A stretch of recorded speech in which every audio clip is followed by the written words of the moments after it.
to walk over to the two individuals and repeated the same action. Another 2 rotten watermelons. The man identifying himself as the first catcher called the fishing boat, reporting that the net had been successfully deployed and the operation was proceeding as planned, asking to check the catch later. The small boat was dispatched, and the catch could be transferred back to the fishing boat by it. The first catcher understood. Subsequently, the radio fell silent, and no further sounds came through. The man, calling himself the first catcher, was leisurely seated in the main control room of the building, reporting the task progress to the so-called fishing boat.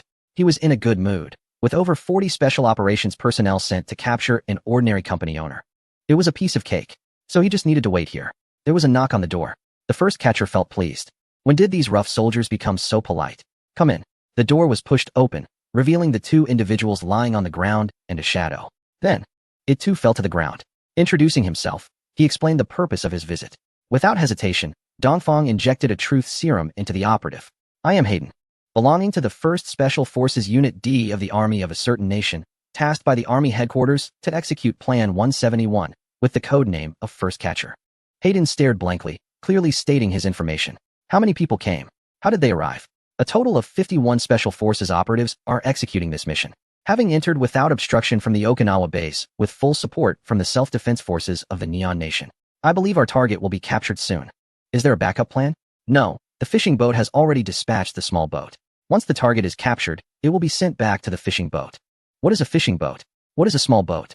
The fishing boat is a destroyer of a certain class, and the small boat is a police vehicle from the Neon Nation. Damn these kids. It's one thing for them to catch me, but I haven't even touched them. Yet they come out on their own. The self-defense forces and the police. Dongfang was furious and casually broke the neck of the first catcher. Breaking through the window, he leaped out, targeting the Chiyoda district of Tokyo.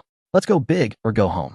A shadow jumped between the buildings, landing swiftly, the surrounding scenery blurring into a phantom due to the speed. One moment he was on the rooftop, and the next he vanished, appearing on another rooftop like a ghost. Mom, what was that? A boy who had just finished showering seemed to see a shadow darting past the window. His mother walked to the window and glanced outside. There was nothing.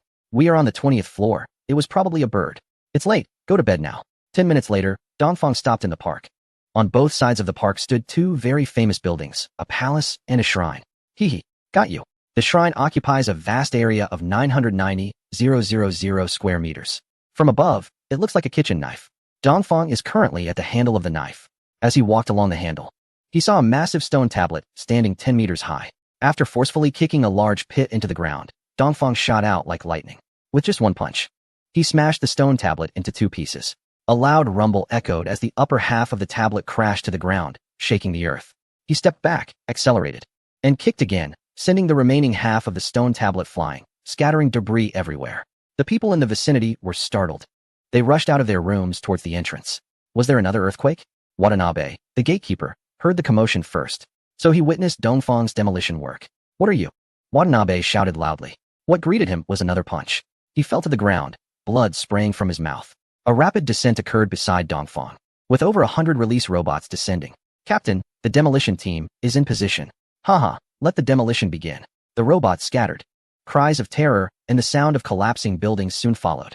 Dongfang continued forward, and the first Torii gate, standing 23 meters tall, came into view. Damn, it really is a bird, man. Look at the level of this name. Taking out a high-frequency pulse sword, Dongfang charged out once more. He swung his sword over 50 times before reducing the massive bronze casting to a pile of fragments.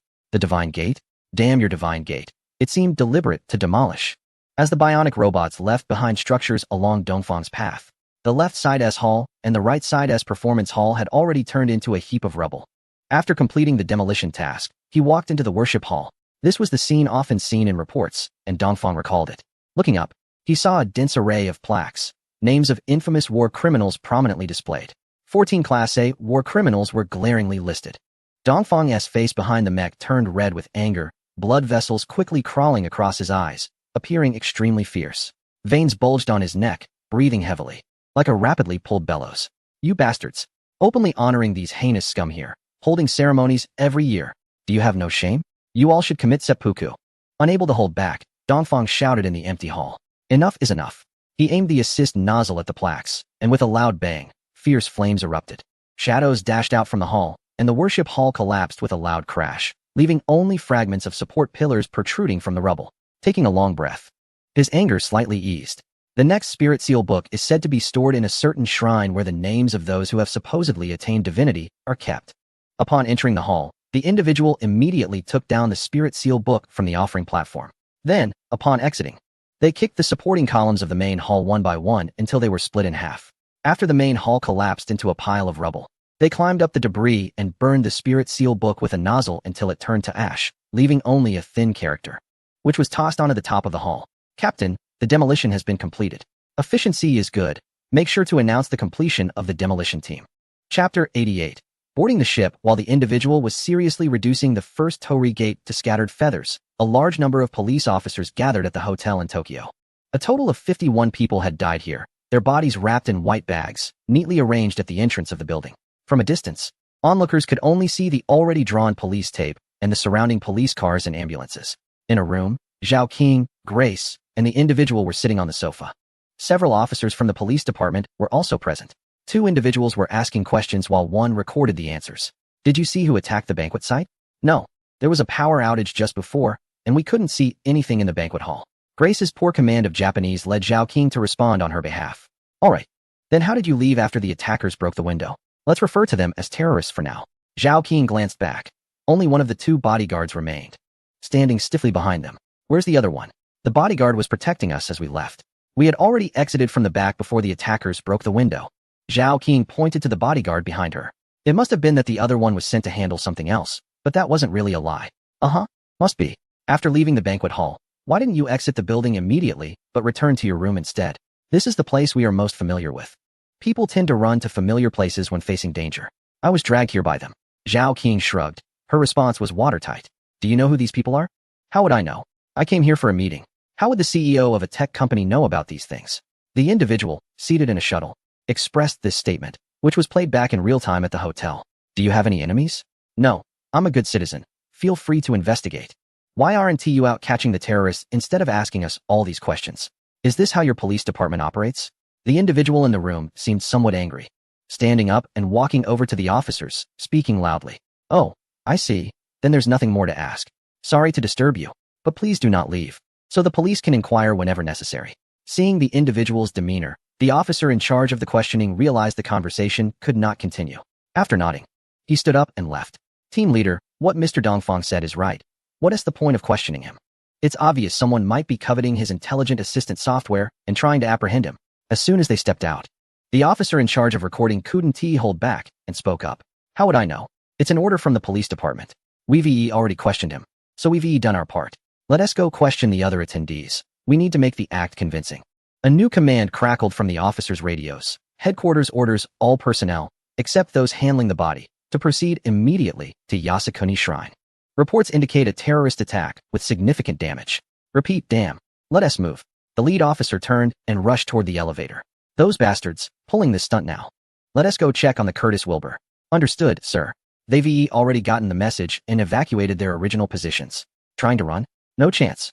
In the hotel room, Zhao King immediately jumped to Dongfang's side as soon as the officers left, tugging at his clothes. When did you get back? I didn't even see you. Are you okay? Why were they trying to arrest you? A rapid-fire volley of questions. Dongfang wiped the sweat from his forehead. Step back a little. A girl should keep some distance from a guy. The shuttle hovered above the Arleigh Burke-class destroyer, pausing momentarily without further action. I just got back. You were too nervous to notice. I had to use the restroom urgently. Hey, isn't there a bathroom in the room? I can't go with you all here. Dongfang dashed out of the room and hurried toward the floor S public restroom, looking genuinely in a hurry. Captain, the troop transport is in position. Shall we proceed with the next phase? Phew, women are such a hassle. Execute the plan. All biorobots are to land on the amphibious ship S helicopter platform. Today, we're building a lighthouse. As you wish, Captain. On the bridge of the Arleigh Burke-class destroyer, known in naval terms as the Curtis Wilbur, Commander Go Lanmu was issuing orders. Operation 171, fishing has failed. An unidentified third party has intervened. Full speed ahead. Return to the Ryukyu base immediately. Yes, ma'am. The executive officer saluted sharply and turned to leave. Calling Ryukyu base. The fishing vessel is preparing to return. Mission failed. Repeat. The communications officer shouted into the radio. But no signal came through. Ryukyu, as he attempted to transmit again, the computer screen went black, emitting a plume of dark smoke. Ma'am. It appears we've been hit by an electromagnetic weapon. The ship is now cut off from external communications. Then counterattack quickly. Go Lanmu felt a surge of frustration. Nothing was going right today. Dongfang leisurely disembarked from the shuttle and walked through the hangar door, which had been torn apart by robots.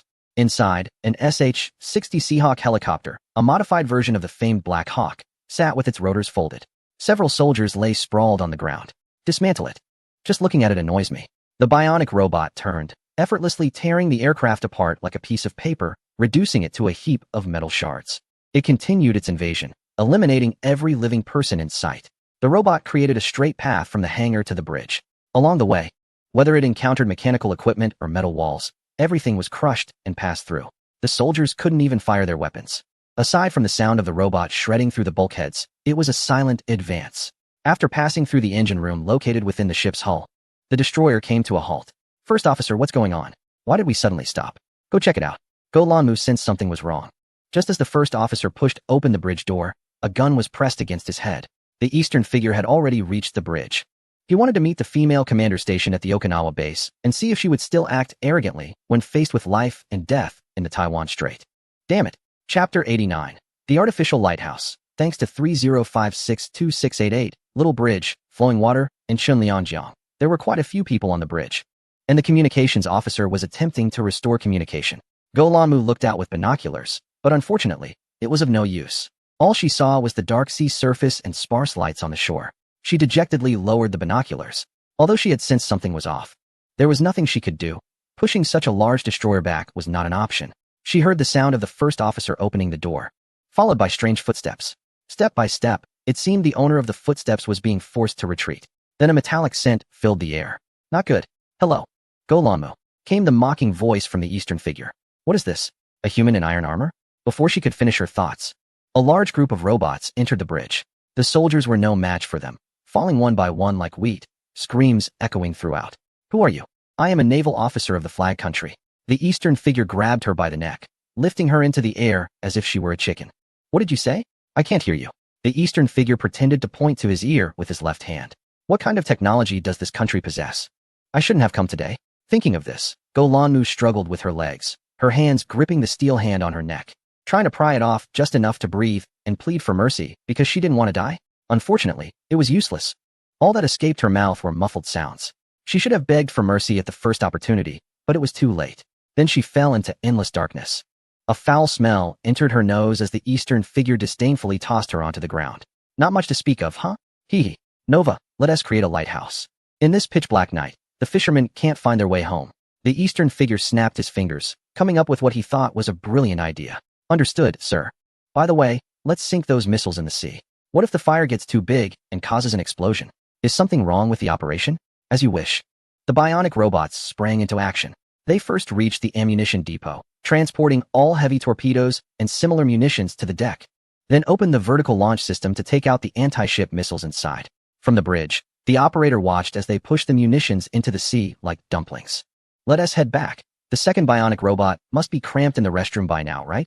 As you wish, Captain. The incendiary devices have all been deployed, ensuring the fishermen find their way home. Is something wrong with the restroom? Zhao King had already waited for a full 30 minutes. No, I need to check on him. He is not unconscious, is he? Worrying can lead to confusion. Grace pulled her back. It's the men's restroom. How would you get in there? Besides, the restroom is quite clean and doesn't he smell? He probably just ate too much too quickly, right? You're a guy, you go check on him. Zhao King pushed Grace, trying to get him to go take a look. Oh, can I just call him? Saying that, she pulled out her phone from her small bag. The phone rang from outside the door, and the sound grew louder as the door was pushed open. What is going on? Taking a bathroom break, and still on the phone? I can't possibly get stuck in there. The operator's voice came from behind. Hanging up the phone, Zhao King rushed to the operator. Everyone was worried sick about you. Oh, it's fine, I'm back now. It's really comfortable after using the restroom. The operator instinctively took a couple of steps back, sensing a pleasant aroma. It's late. You both should head back to rest. All right, great one. I'll take my leave. You two rest well. Grace immediately stood up, made a funny face, and carefully closed the door without making a sound. You should head back too. The operator looked at Zhao King. You're letting a girl go back alone in the middle of the night. Zhao King was exasperated. Truly a steel-hearted man. I'll walk you downstairs.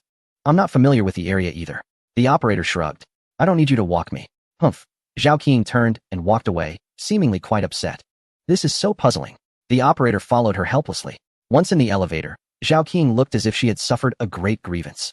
She stared at the changing numbers on the elevator display, not saying a word. When the elevator door opened, she ignored the operator and headed straight for the exit. I'm sorry, miss, but you can't leave yet. Two officers stood at the door. Why? Because a terrorist attack just occurred, and we need to investigate. But your people just asked me questions. Zhao King argued. I'm not sure. My job is to prevent anyone from leaving, except for the injured. Zhao King stamped her foot. How can you do this? The operator stepped forward and patted her shoulder. It's all right. I'll get you another room. You can leave tomorrow. It is indeed late, and it's not safe for you as a girl. Who needs you to book a room? Humph. The operator turned and walked toward the front desk. Dongfang touched his nose and slowly followed along. I'm sorry, miss, but there are no available rooms left due to tonight's situation. It's like this, Zhao King said with a troubled expression. Do you still expect that stubborn man? Forget it. I'll make do in my room for one night. You're quite sensible. Zhao King couldn't help but feel a little pleased. He wasn't too straightforward. The two returned to the room, and Dongfang didn't say anything, efficiently packing his things. What are you doing? Zhao King was puzzled. Aren't you supposed to make do for one night? Are you afraid I, a girl, might take advantage of you? This room is yours. I'll squeeze in with Wang Tao and the others. After all, there are differences between men and women. Dongfang knocked on the door of the adjacent room. No one answered. Hurry up and open the door. Wang Tao quietly hid behind the door. Boss, you're such a stubborn man. I can only help you this far. Nova, let the robot open the door. I'm sorry, Captain, but energy is insufficient. The communication was cut off before he finished. Just wait until I get back to deal with you. Helpless, he returned to his own room. Zhao King opened the door, already changed into her pajamas. What's wrong? They've all gone to bed. Can I rest here for one night? Don't worry, I'll sleep on the floor. Zhao King giggled, looking at Dongfang, who was flustered and blushing.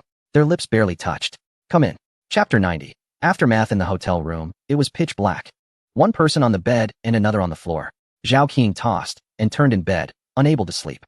It was the first time she was sharing a roof with a boy of similar age. She felt her face burning, hot, and flushed. How could I have let Dongfang come in?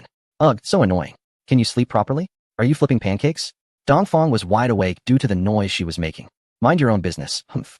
In the dark, Zhao Qing's courage grew. Since you can't sleep either, why don't we chat for a while? What is there to talk about? I'm sleepy. Why are you so boring?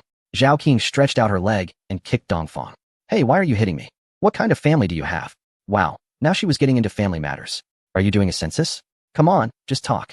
We can't sleep anyway. My parents and my grandma. How pitiful. You have so few family members. You must have been lonely when you were little, with no one to play with. What pitiful.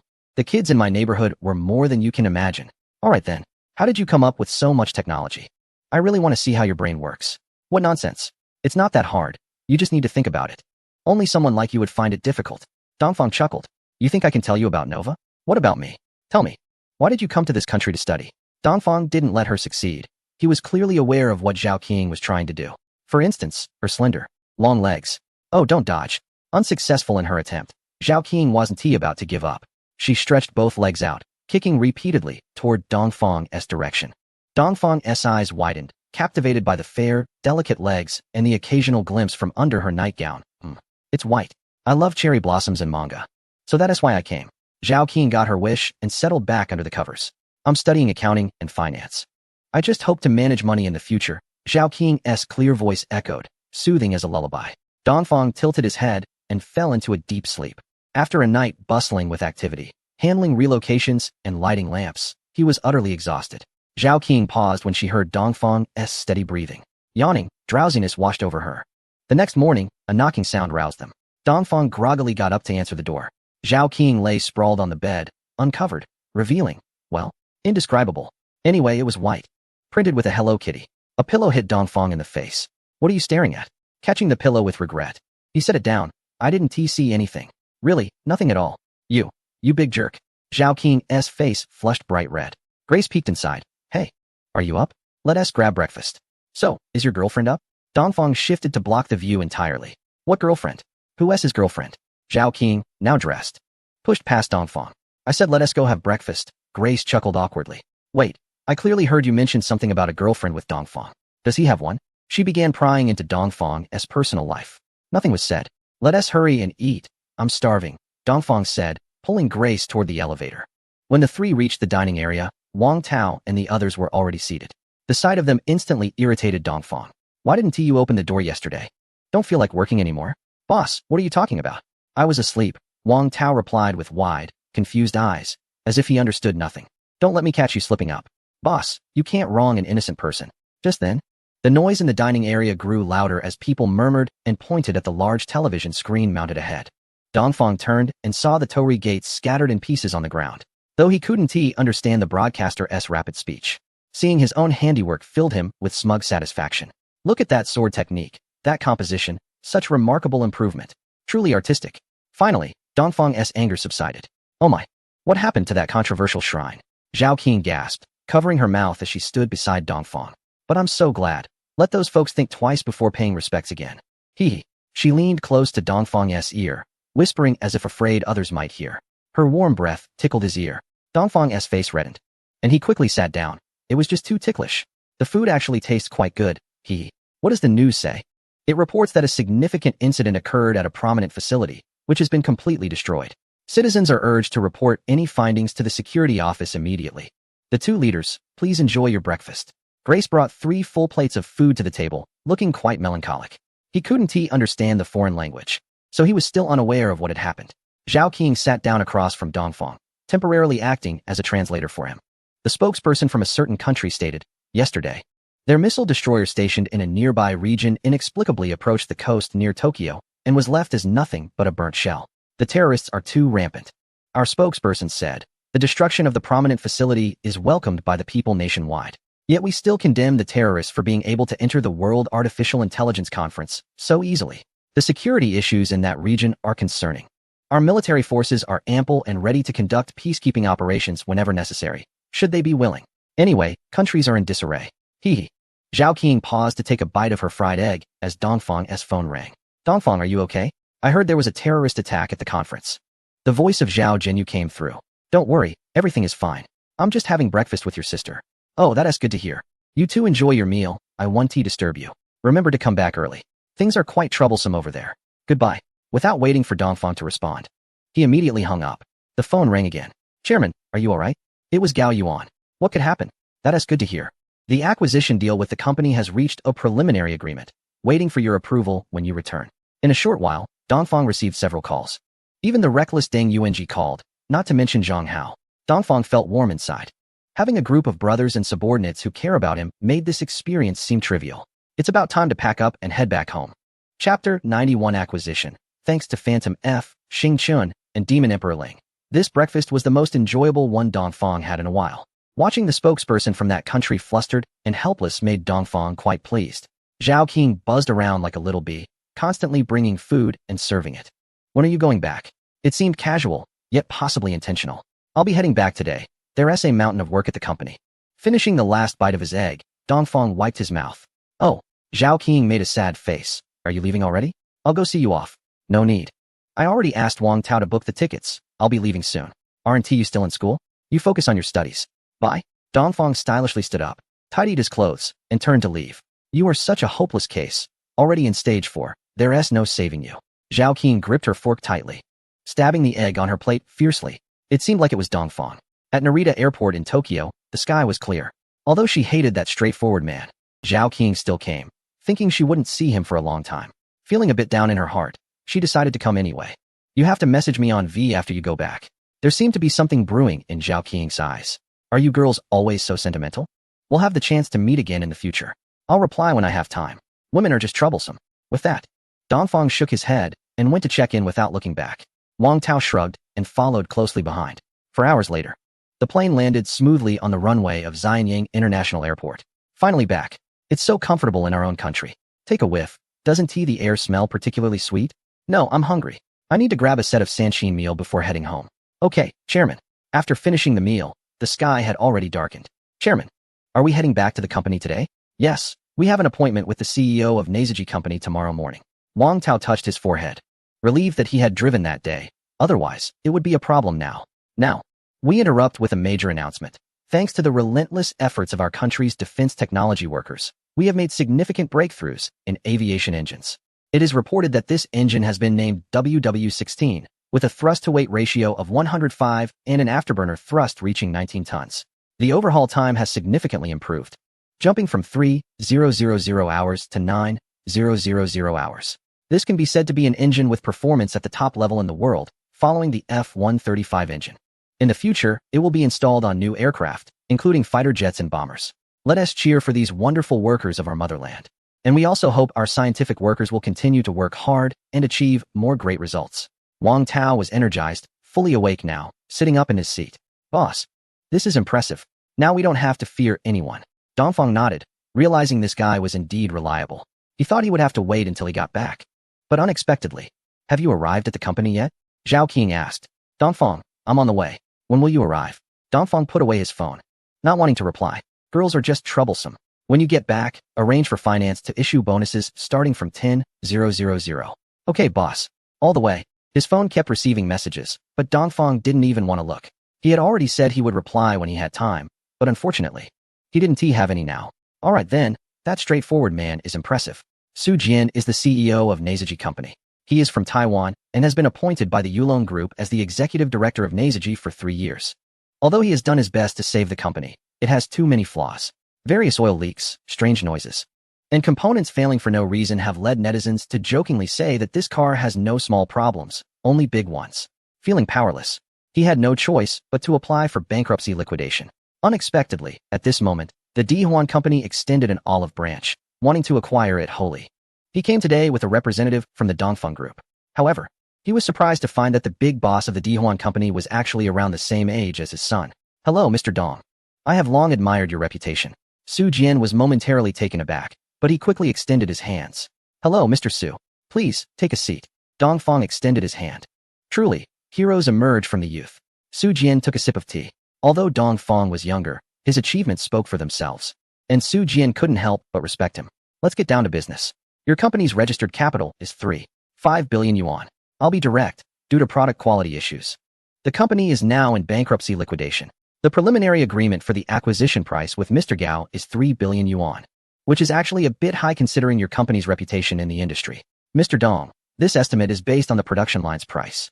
We have a production line capable of producing 120,000 vehicles annually. The price cannot go any lower. Haha. Your company only sold 14 vehicles in over half a year. You must be losing your shirts, right? Are those production lines just gathering dust? We still have some inventory vehicles. Su Jian fell silent. They had already dug up all his information. Who would want those inventory vehicles, given their quality? We can reduce the price by 100 million. Su Jian took a step back. The board had granted him a total authority of 200 million. If it dropped below 2.8 billion, that would be. This is our bottom line, Su Jian added, fearing Dongfang would continue to push for a lower price. Your Excellency, according to our analysis, this price is indeed close to their bottom line. Any lower? Nova's voice came through. In fact, Dongfang was just taking a shot in the dark, and even at 3 billion, he would still buy it.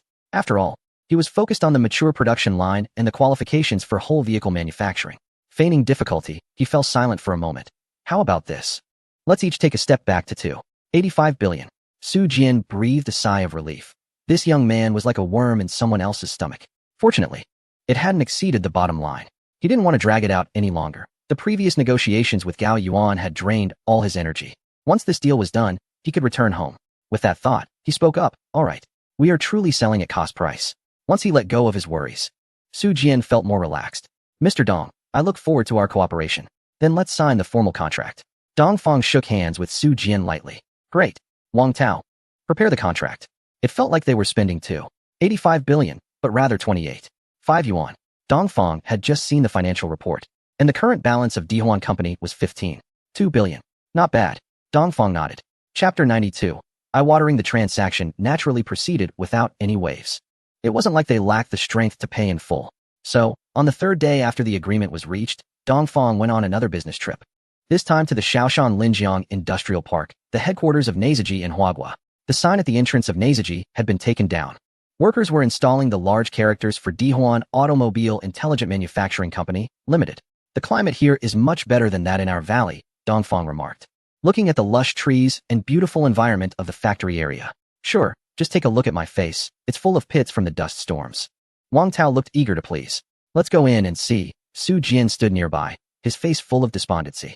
After all, this was the place he had fought for, pouring countless sweat into it. In the conference room of the building now known as the Earth Ring Automotive Intelligence Manufacturing Company, the room was filled with people, all wearing anxious expressions. They had already learned that the company was going bankrupt some time ago. They were still fantasizing about returning to the headquarters. But in just a few days, The situation changed dramatically, and everyone was informed that the company had been sold in its entirety. As the chief technology officer, Xiao Buiyuan felt this particularly acutely. He had been appointed as CTO for less than a year. Just when he was preparing to work hard to improve product quality and show his skills, a thunderbolt struck from a clear sky. The company went bankrupt, and then it was sold as a whole. This news left him in a daze, wandering aimlessly all day. He originally didn't want to attend today's meeting, if it weren't for Su Jian saying there might be good news. At this moment, the conference room door was pushed open, and a group of people filed out. Instead of sitting at the head of the table as usual, Su Jian clapped his hands. Everyone, please be quiet. I would like to introduce the new owner of the company, Mr. Dongfang, the chairman of Earth Ring Automotive Intelligence Manufacturing Company. Sparse applause followed, as everyone thought to themselves that the company had been sold. What did it have to do with them? Haha, I know everyone is concerned about your future. So the first thing I want to do today is to reassure you. First, the company's main business will not change. Second, there will be no layoffs for the time being. We will implement a performance evaluation system. Talented individuals will rise, the mediocre will fall, and the average will step aside. We will not limit individual potential. As long as you have the ability, I will give you a position. As for those who want to take advantage of the situation, I don't care who you are or what position you hold. You are out. Mr. Dongfang's words were resolute and powerful. The conference room erupted into warm applause. In fact, companies are different from other industries. If you don't have some ability, you won't last long, unless you are the boss's relative. So they were not afraid of competition and business ability. They were afraid of not having a way to advance, no chance for promotions and raises. Xiao Buiyuan's eyes lit up. All his despondency vanished. He just wanted to build cars, to create the world's best domestic car. This was his dream. All right, that's it for today's meeting. Who is the CTO? Take me to the workshop for a tour. Wang Tao, please see Mr. Su off. Mr. Dong, you're busy. I look forward to the next opportunity for collaboration. The two shook hands, and Wang Tao went out to see him off. I am the company's CTO. I will take you there. Xiao Buiyuan quickly stood up, somewhat excited, the chair behind him wobbling, almost tipping over. After the company entered bankruptcy liquidation, most of the workers had already left. Only a few were left waiting for the final verdict. However, there were still some people, and the workshop door opened smoothly. This was the engine manufacturing workshop. It seemed the workers hadn't started working for a long time, and dust covered the equipment. Aside from a few engines placed in the storage area, the equipment has long been cleared out. Chairman, this is our engine manufacturing workshop, primarily producing our self-developed engines, namely the 20T and 22T models. The 20T has 163 horsepower and 250 Nm of torque, while the 22T has 178 horsepower and 275 Nm of torque. However, due to outdated technology, the fuel consumption is excessively high, which makes consumers feel embarrassed. The quality is indeed poor. Dongfang nodded, remaining silent as he walked into the storage area to take a closer look at the assembled engines. Your Excellency, the manufacturing technology of this company is quite shocking. Nova exclaimed. The materials are subpar, and the production process is lacking. Just look at the gaps in this engine. They could fit a starship through it. Nova could no longer bear to watch. It needs a complete overhaul. Putting this engine in a vehicle would be irresponsible to humanity. Dongfang remained silent. Let's go check the final assembly workshop. Unlike the previous workshop, there was a semi-finished product on the conveyor belt that only needed the doors to be installed. Dongfang opened the hood and looked inside. Chairman, look, our assembly process is improving, both in layout and electrical wiring, as well as sound insulation. Xiao Buiyuan, standing nearby, tried hard to maintain the company's last semblance of dignity. What is this? Just look at the assembly and the chassis. Sigh. The only way forward is to start over. Nova continued to critique. Dongfang had no words left. This level was only slightly better than the handmade tricycles produced in Hanchuan. The eyes of consumers are the most discerning. Let us stop looking to avoid further critiques, he said. Nova, arrange for the engineering robots to fully upgrade the production line today. Understood, Your Excellency. Dongfang instructed Nova and then turned to the CTO, who wore an awkward expression. Chief Engineer Xiao, please notify everyone to take a 2-week vacation. I will arrange for a comprehensive technical upgrade of the production line. Understood. Xiao Buiyuan turned to leave, knowing that with such standards, it was better not to produce vehicles at all. Nova, has the drawing work for the engine been completed? Yes. The internal structure of the engine has been fully scanned by Unit 1, and the drawings have been sent. Your Excellency, this outdated internal combustion engine. Haha, Nova. You don't understand. Humanity behaves this way. If you surpass too much, it is considered abnormal, just like Tesla. I understand, Your Excellency. I feel like I've grown again. Nova browsed through Tesla's life and learned some human behaviors. Dongfang said nothing more as he strolled through the tree-lined campus, carefully examining all the engine drawings. With the help of a biological chip, he redesigned the materials, crank and connecting rod mechanism, valve mechanism, as well as the 5 major systems: cooling, supply, lubrication, ignition, and starting charging. A brand new engine appeared in his mind. Xiao Nuo. Input all the parameters and run the modeling. Okay, master. Chapter 93. Top engine. This is a straight 4-cylinder 20T engine with variable valve timing technology, high-pressure direct injection technology, and twin turbocharging technology. It has been skillfully combined by Dongfeng to create what can be considered the most powerful engine in the 20T category. Master.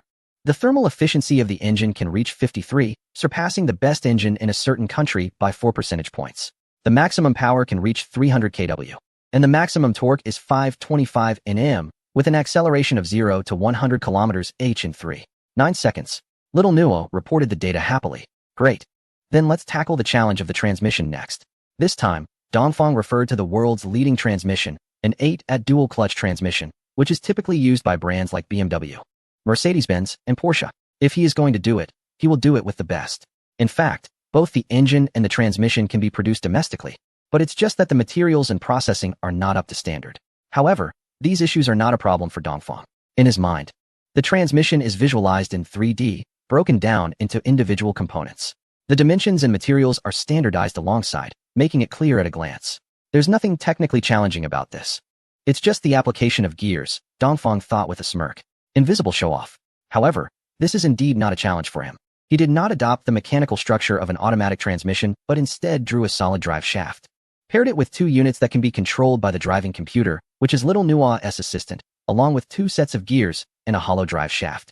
The solid drive shaft connects the first, third, fifth, and reverse gears, while the solid connection is made for the second, fourth, and sixth gears. This means that once the car is in first gear, the second set of gears is already prepared, and as soon as the rotational speed reaches the threshold, the car will immediately shift to second gear without manual control. The design of the transmission was quickly completed and handed over to Little Nuo for modeling and testing. Dongfeng then immersed himself in the design of the vehicle's mechanical structure. Meanwhile, the company's employees were astonished, wondering what was going on with the boss. Was he regretting seeing the state of the company as he walked around the factory? Dongfeng had no idea that their imagination was so strong. He simply felt that the air here was nice, and his thoughts were more active in this environment. However, at this moment, Dongfeng had already stopped. In just 2 short hours, he had completed the design of a car from scratch, but he did not intend to delve deeply into the field of fuel vehicles. With his graphene battery, the best strategy was to take the lead in the market. Thinking this, Dongfeng walked towards the office building. Xiao Buiyuan immediately followed. He had already completed his task, but seeing the chairman walking around the factory made him a bit uneasy, so he kept his distance. Chairman, let me take you to the office, since you're not familiar with the place. Not yet. Notify everyone to take a proper break and come back to work in the best condition after adjusting. Understood. Xiao Buiyuan finally relaxed his mind. Right. You'll take the position of CEO. As for the others, I know them well enough. As for the chairman role, I don't have experience. Managing it should suffice. And if it doesn't work out, we can change it later. Sigh, I will definitely work hard. Unbeknownst to them, the two had already arrived at the president's office door. Chairman, this is it. You can rest here first. This is my phone number. Call me anytime if you need anything. I want to be going out in the near future. After all, you need someone nearby who understands the situation. Xiao Buiyuan respectfully handed over a business card. Dongfeng nodded. This person was quite good, sensible, and capable. Moreover, judging from his familiarity with the workshop's operations, he was a talent in the automotive manufacturing industry. You go ahead and do your work, Dongfeng said, taking the business card. He pushed open the door and entered the luxurious office, which spanned a full 80 square meters. The entire set of office furniture was made of mahogany, with finely crafted leather sofas and a large display shelf behind the seats. Although it had been emptied, one could still glimpse the luxury it once held. It was unexpected that Su Jian and his group were so indulgent. No wonder they couldn't produce good cars. Dongfeng realized he had wrongly accused Su Jian. This was left behind by his predecessor and had nothing to do with him. He was just using it. A knock sounded at the door. Chairman, are you done looking around? What is next? Wang Tao walked in. You all tidy up and head back to headquarters. I've asked the company to upgrade the production line. Dongfeng raised his hand and pointed upwards. Confidential unit? Wang Tao, thinking he had grasped something significant, nodded and exited the door. That evening, in the open space in front of the production workshop, Dongfeng stood quietly. He had given everyone a day off, so the vast factory area was empty except for him. Suddenly, a gentle breeze brushed his face. Dongfeng knew that the transport ship had arrived. Sure enough, a blue light flashed, enveloping the workshop and Dongfeng entirely. The factory area returned to darkness. Under the light shield, it was brightly lit. Engineering robots streamed down from the transport ship, some carrying parts, others bringing raw materials, and even gigantic units of processing centers orderly rolled into the workshop. The transport ship was enormous, taking a full 10 minutes to unload all the supplies. All the workshops in the factory exhibited the same scene. Captain, all preparations are ready. Shall we proceed with the upgrades? Let us begin. It's just right. I also want to practice with the second-generation mecha. It's been a while, and I'm a bit rusty. Dongfang turned and boarded the transport ship, donned a helmet, and everything went dark again as he arrived at the familiar mecha training center. Hey kid, it's been a while since you came. Have you missed your teacher? Arthur, since the last time he let loose, had been walking further down the path of a lecherous uncle. Teacher, can you be a bit more serious? Dongfang said with a vein popping on his forehead. I've already mastered the basic operations of the second-generation mecha. Can we have a real combat practice? Arthur put away his nonchalant expression and said seriously, all right, Captain, let's move on to the practical training. Two identical second-generation mechas slowly rose from the ground of the mecha training center, their silver and blue paintwork intertwined, slender yet filled with explosive power. This is what I wanted. Dongfang nodded. He climbed into the cockpit via the lowered soft ladder and settled in. As the two mechas started up, a tremendous roar echoed through the training center. Dongfang, are you ready? Chapter 94. Close Combat Lesson 1. Close Combat. Get ready, kid. Arthur's voice came through. Dongfang quickly reviewed the function of the controls, his fingers moving rapidly across the operation buttons. Give me 1 minute to warm up. There was no response. Arthur's mecha lunged forward, leaping towards Dongfang. A massive fist, powered by the thruster engines, came flying straight for his face with a left hook. No one allows you to warm up on the battlefield. Just then, Arthur's voice reached Dongfang's ears. Sitting in the cockpit, Dongfang saw in the holographic display that the fist was indeed about to smash into his face. Oh no. Without time to think, he maneuvered the mecha to roll away, narrowly dodging the blow. Just as he got back on his feet, the main control computer issued a warning. Alert, damage detected on left shoulder armor. Before Dongfang could stabilize himself, another kick came in. Here it comes again. Dongfang had already anticipated this situation as he was rising. He bent down and performed a backflip, easily avoiding the strike. Kid, your reflexes are pretty quick, Arthur teased. Don't let your emotions control you. Dongfang retreated a few steps in the mecha. This time, Arthur did not attack, but instead adopted a completely unguarded stance. This allowed Dongfang to create some distance. Moving slowly, he circled around to Arthur's back. But Arthur remained stationary without any movement. Now's my chance. Dongfang thought he had found an opening. He charged forward, opening the mecha's arms, ready to deliver a dual strike. The idea was good, but unfortunately, Arthur's piloting skills far exceeded Dongfang's expectations. The mecha that had been standing with its back turned suddenly pivoted on its toes and spun around. The fist swung out, sending Dongfang's charging mecha flying a short distance into the air.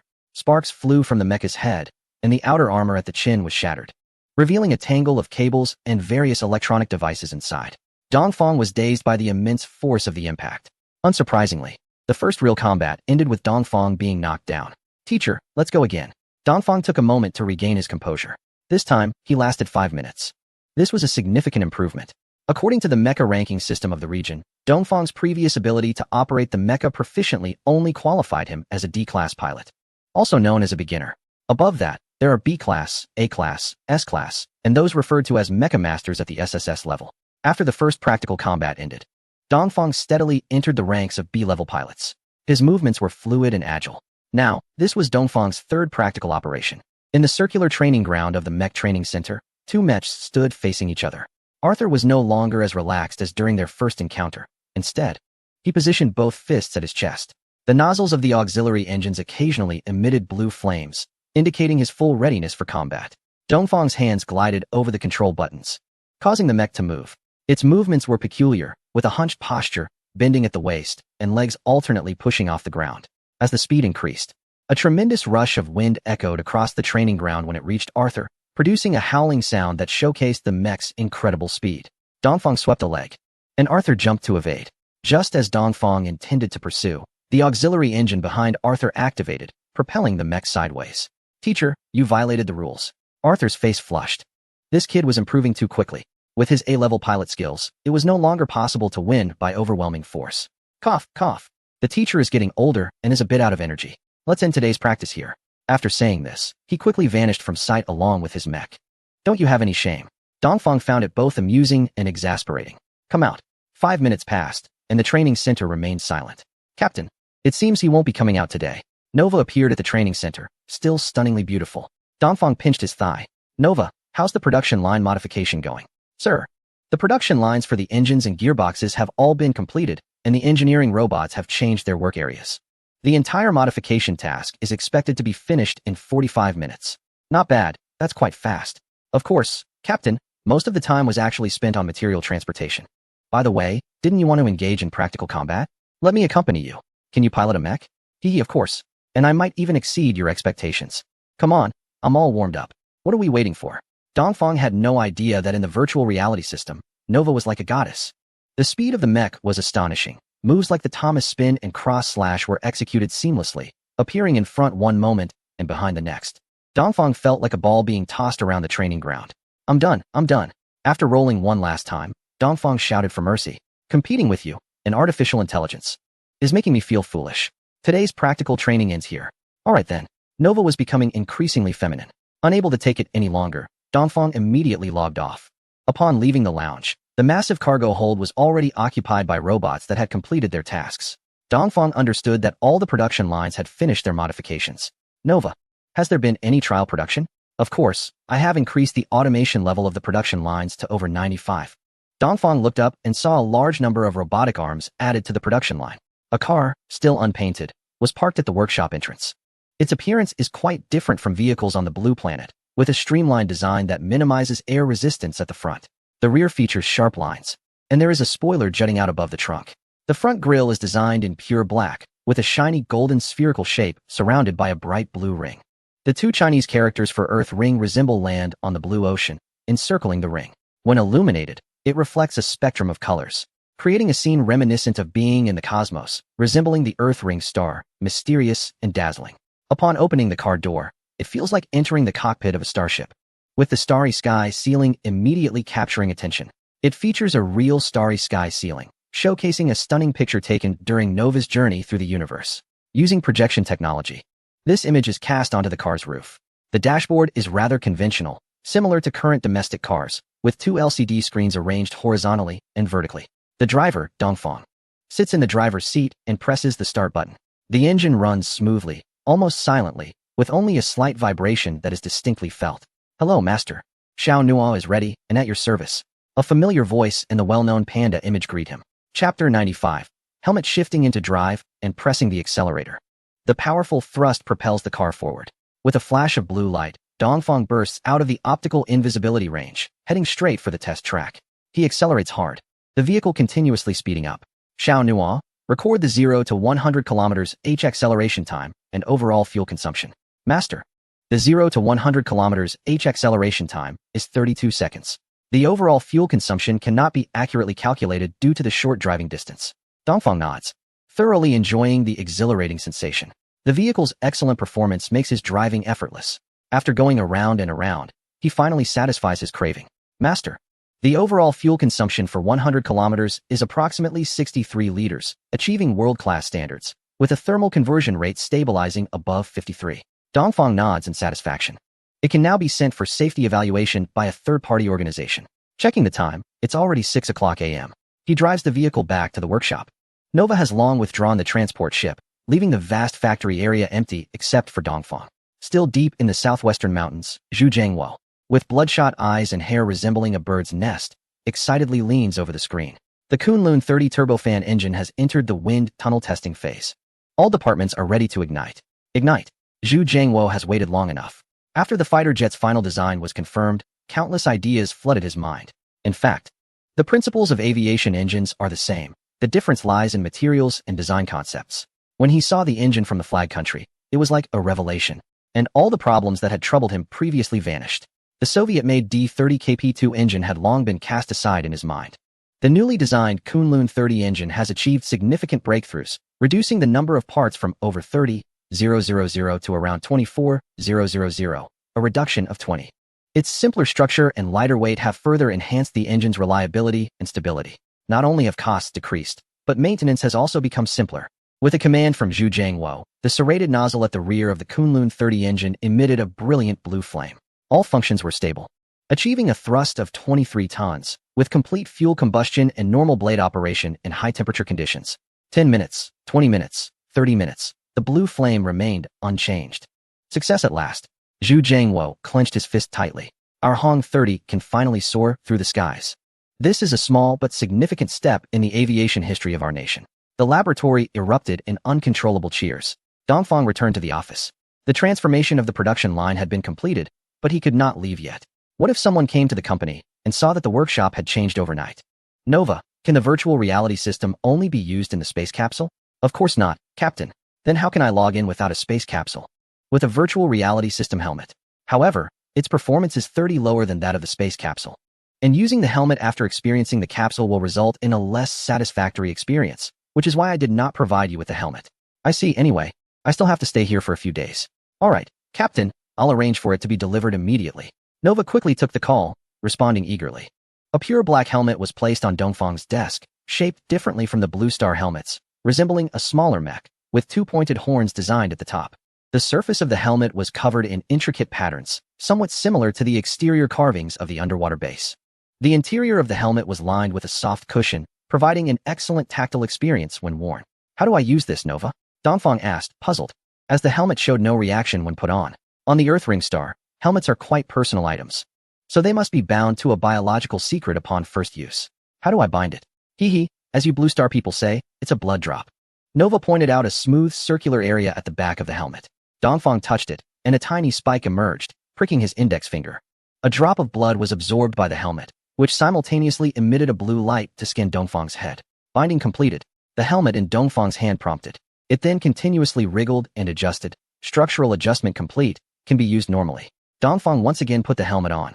Unlike the slightly empty feeling from before, it felt tailored to fit perfectly, snugly in place. The armor plates on the helmet automatically descended, covering Dongfang's face and illuminating automatically. As it connected to his mind domain, Dongfang felt something continuously pressing against his scalp inside the helmet. With the connection established, a prompt sound for accessing the virtual reality system was heard. A bright light shone before Dongfang, and he found himself back in the familiar mecha training center. Sure enough, unlike the landing in the space capsule, the buildings and plants appeared slightly unreal. Captain, how do you feel? Nova appeared. Not bad, although there are some visual differences. Other than that, nothing feels different. Dongfang bent down to touch the small grass at his feet. The texture felt the same. What about Teacher Arthur? Why isn't he here? You might want to ask him yourself. Nova vanished. The training center became empty again, with no choice but to wait for Arthur. Dongfang climbed onto the mecha parked in the center. The roar of the machine immediately resonated in the training ground. How should he further improve his proficiency in operating the mecha? Suddenly, an idea struck him. The mecha stood with its legs apart, shoulder-width apart, and slowly extended its arms. It actually posed for dual operation. Arthur suddenly appeared at a high point in the training ground, shook his hair, and revealed a pleased smile. This kid really has a high level of comprehension. At this stage, he should enter the micro-operation training phase. I was still thinking about how to remind him in a cool yet face-saving way. I didn't expect he would figure it out on his own. Looks like I'm out of the picture. Arthur murmured and then disappeared again. In Shuncheng, at the Little Raindrop Game Studio, Sun Jiamu was comfortably seated in his office chair. The company's office space had been relocated to a spacious and bright environment. A knock was heard at the door. Mr. Sun, the group has sent an important document for your review. Sun Jiamu took it and looked down. It was a work plan for the next phase regarding the development of a simulation interstellar game. Chapter 98. Is this a game? Sun Jiamu sat up straight and began to read seriously. It was a simulation nurturing game based on VR equipment. Background. With the continuous advancement of science and technology, the people of Huadhua have finally mastered the technology of high-power Hall thrusters. With the help of Hall thrusters, humans can reach the moon in just 35 hours and Mars in 42 hours. Therefore, Huadhua officially announced the beginning of the planetary colonization era. Main gameplay. The protagonist is a selected technician participating in the pioneering effort, who must undergo numerous special training sessions to embark on the journey into space. First, he must pass astronaut training. Note, the training content must refer to the subjects of our country's astronaut training, achieving a 100 fidelity. If the player fails to pass the training, the game ends. Strangely, this line was specially bolded and highlighted. Clearly, this was a key point. What is going on? Sun Jiamu frowned, feeling perplexed. The game's background was indeed captivating, but why discourage players right from the start? Is astronaut training something that an average person can pass? Which player isn't in a subhealthy state? What on earth is the headquarters thinking? With a head full of questions, Sun Jiamu continued to read. If the astronaut training could be passed, the second part of the training begins, focusing on equipment maintenance and repair, driving all-terrain vehicles, and training in soilless cultivation techniques for crops. Note, The parameter list for various equipment will be provided by headquarters and subsequently sent to the branch office. Sun Jimu couldn't bear to watch any longer, exclaiming, "Are you training astronauts? This isn't a game." He picked up the phone and dialed. "Director Wang. I have a question." "Yes, Mr. Sun." Wang Tao replied cheerfully. "Have you seen the document for the simulation game?" "Of course I have. This document was personally drafted by the chairman, and I was instructed to send it to you." Wang Tao seemed to anticipate his question and explained the situation regarding the document in detail. "I see, I understand now. I won't disturb you any further," Sun Jimu said before hanging up. Since it was the chairman's decision, they would proceed. Sun Jimu had never understood this chairman, who acted on impulse but had never failed. After acquiring the game studio, only one game had been released and then left unattended. Even several game development proposals he had presented were rejected. Just when he was feeling lost and unsure of the next step, he received this document resembling astronaut training more than a game. Oh well, there's no point in overthinking it. Whether it makes money isn't something I can decide. He relaxed his furrowed brow and continued reading. Sun Jimu found that if he looked at it outside the context of a game, it truly was a complete astronaut training outline. If someone really committed to finishing this game, they could definitely become a qualified astronaut. He read on with great interest, occasionally expressing admiration for the boss's knowledge, which far exceeded that of ordinary people. How did he understand astronaut training? Meanwhile, Dongfang was fully engaged, continuously changing the posture of the mech. He practiced dual operation methods over and over again, feeling that he could operate the mech even with his eyes closed. With this thought, he closed his eyes. The enormous mech resumed a standing position, with no other parts moving, only the fingers of the mech continuously in motion. The 5 fingers spread apart and then retracted one by one, then separated again, repeating this action. Then he shifted to moving both hands together. At first, when adding the left hand, there were some stumbles, with fingers occasionally out of order, leading to collisions. Gradually, it became smooth and proficient, with the massive fingers leaving trails in the air. Was this akin to the butterfly hand technique in ancient martial arts? Dongfang finally nodded in satisfaction. Next, he aimed to challenge the D-level maneuver, the axe-style technique.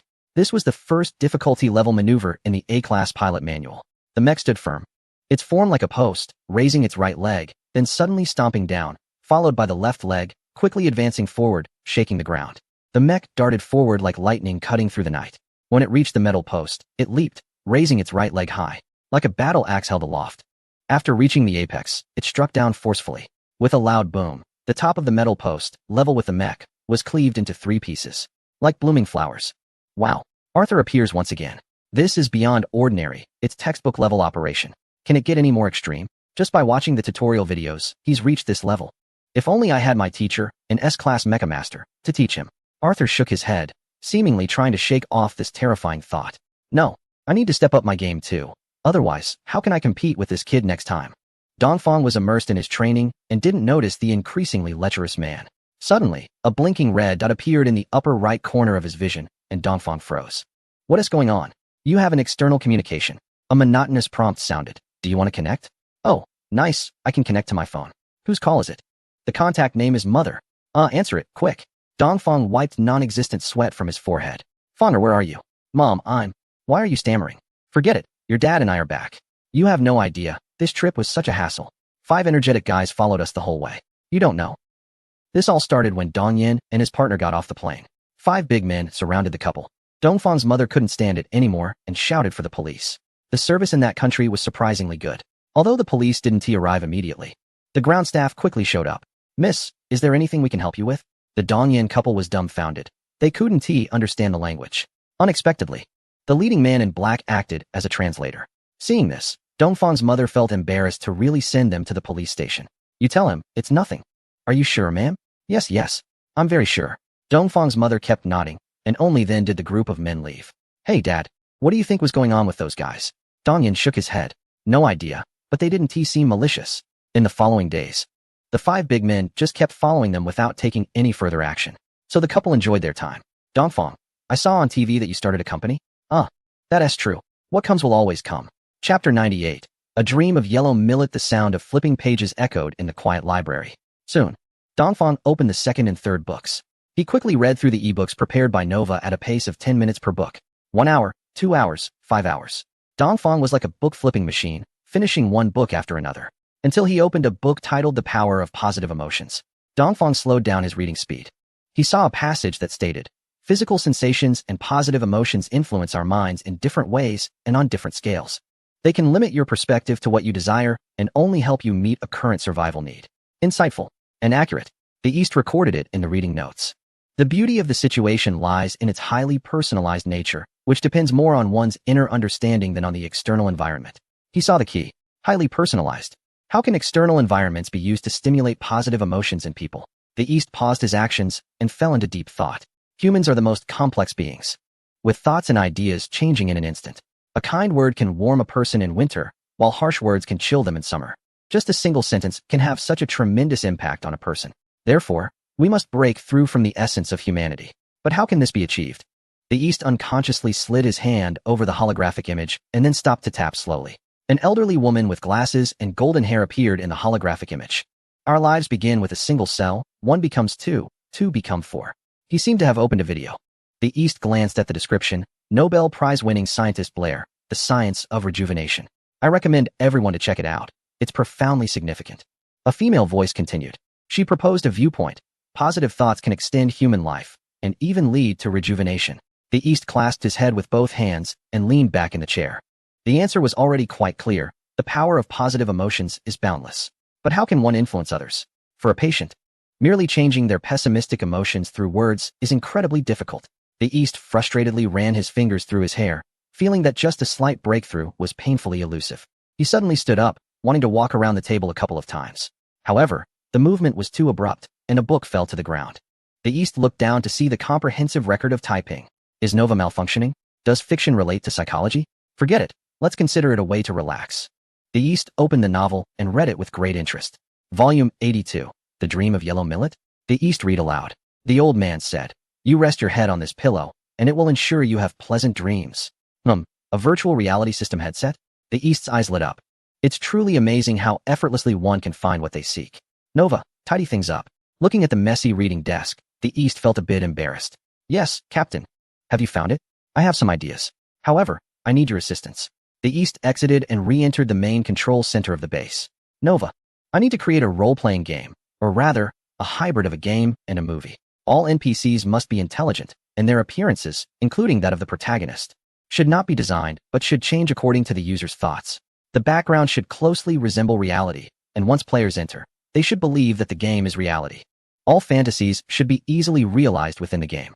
Then, as the plot progresses, it should gradually guide them to establish positive emotions and help them overcome the pessimism that comes from illness. The East pondered while expressing his final thoughts to Nova. All right, Captain, this is easy to handle. It's just a highly liberal role-playing game. Quite simple, really. There are many games like this one. I can make some adjustments. Eastern, oh, what am I doing in the control center anyway? Am I just wasting time? Captain, I have completed it. Half an hour later, good news finally came from Nova. Captain, you should head to the lounge to try it out. Eastern immediately got up, having been reminded during his last gene treatment. The result was fainting, so this time he fully accepted the suggestion. In the lounge, as soon as Eastern lay down, a robot brought over a helmet. After skillfully binding his biological password, Eastern put it on. He found himself in a dense jungle, with the sound of flowing water and the rustling of leaves in the breeze. The white noise of nature made Eastern feel a bit drowsy. He looked up and saw a small wooden cabin ahead. Struggling against his sleepiness, Eastern walked in. Inside was only a large bed that looked soft and comfortable. Without any other thoughts, Eastern lay down, half asleep and half awake. He found himself back in the examination room for his college entrance exam. Eastern jolted awake. What just happened? How could he doze off during such an important exam? Oh well, no need to think too much. He had just finished the fill-in-the-blank questions, and there were still reading comprehension and essay questions to tackle. Eastern lowered his head and quickly focused on the test paper. So easy. There was nothing difficult. Eastern answered all the questions with incredible speed. As expected, he saw his anxious mother waiting outside the examination hall. The two happily had lunch together because Eastern said the questions were simple. Then came math, English, and comprehensive science. After a long wait, Eastern checked his scores, 721 points, followed by flowers and applause. While Eastern was excited and happy, he felt a sense of unreality. However, with the admission notice from Hucking University arriving, he pushed all of that aside and fully immersed himself in his summer vacation. He still chose to travel freely. But this time, nothing happened. His father was not sick, and his grandmother was doing well. After successfully completing his university studies, he went to another country for further education. Without any surprises, he obtained a doctoral degree. Resolutely declining the request to stay on as a professor, he returned to his beloved homeland. He then joined the National Research Institute and met the girl he adored. On this day, He was anxiously waiting outside the delivery room. The door opened with a cry, and the sound of a baby crying reached Eastern's ears. Mr. Eastern, congratulations, it's a boy. Eastern suddenly felt a bit dazed. Had he really become a father? Captain, Nova's gentle voice came through. Chapter 99. Good news. Eastern shook his head and sat up from the bed in the underwater base. Feeling something on his head, he reached up to touch it. It seemed he was wearing a helmet. Wasn't he just outside the delivery room? After taking off the helmet, Eastern shook his head once more. Suddenly, he tapped his head. Memories of just getting married and having children quickly became hazy, while scenes from the library became clear again. Nova, was my recent experience just a fleeting dream? I think, if nothing unexpected happens, it should be. It felt so real that I almost thought I had lived half my life. My mood suddenly lifted, as if all my childhood wishes had come true. Yes, sir. The helmet needs to connect to neurons, right? Can the technology here manufacture it? You worry too much. This is nothing. Hasn't it already been developed by someone? You've heard of the news reports about elderly people with high-level paralysis being able to control robotic hands with their thoughts, right? Moreover, it was a hospital in our country that made the breakthrough first. Which hospital? The second affiliated hospital of ZJ University's Medical College. They have already achieved some results with the dual brain project. The other parts of the helmet don't involve much technology. I believe it won't be too difficult for you to develop it. As per your usual practice, I want to provide you with technical materials.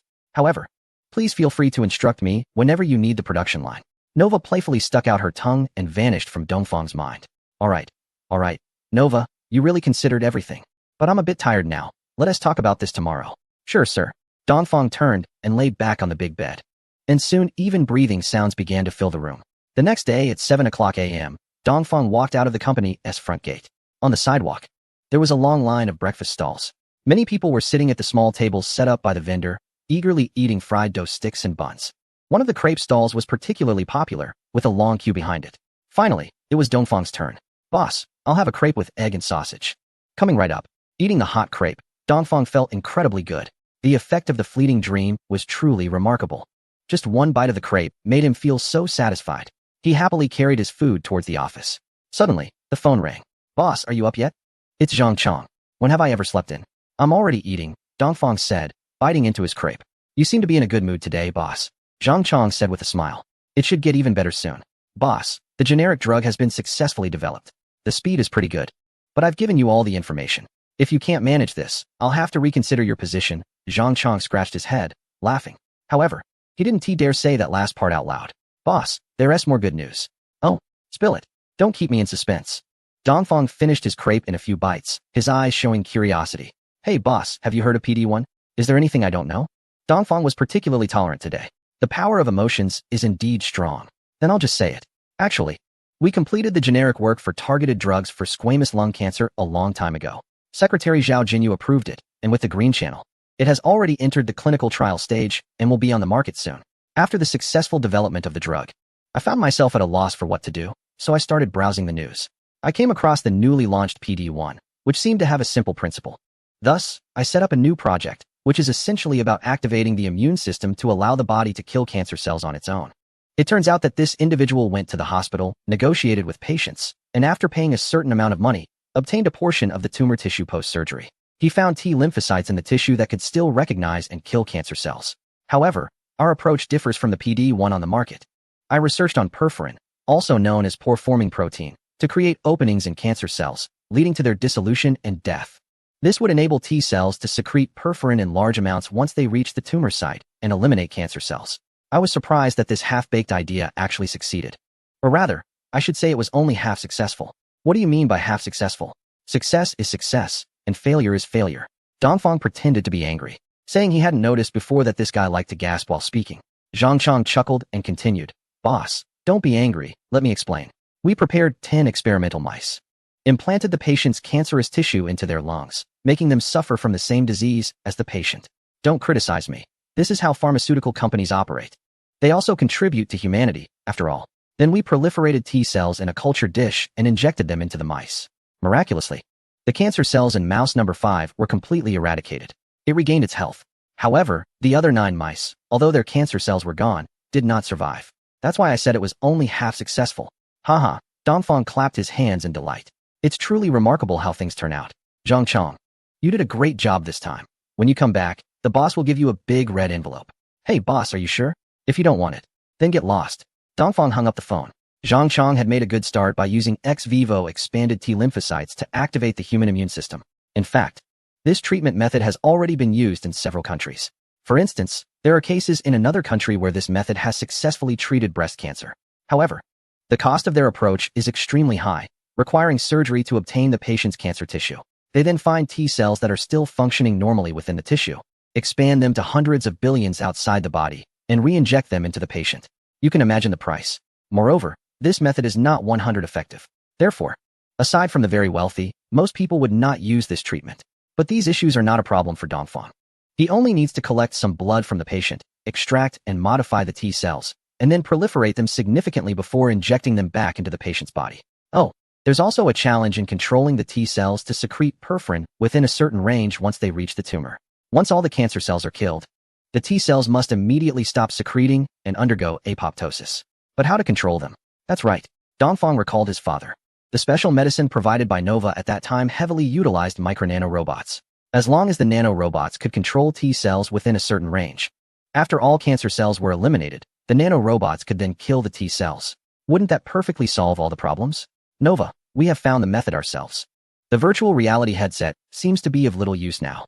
Someone from the East arrogantly called out to Nova, wanting to show off. Captain, if it were that simple.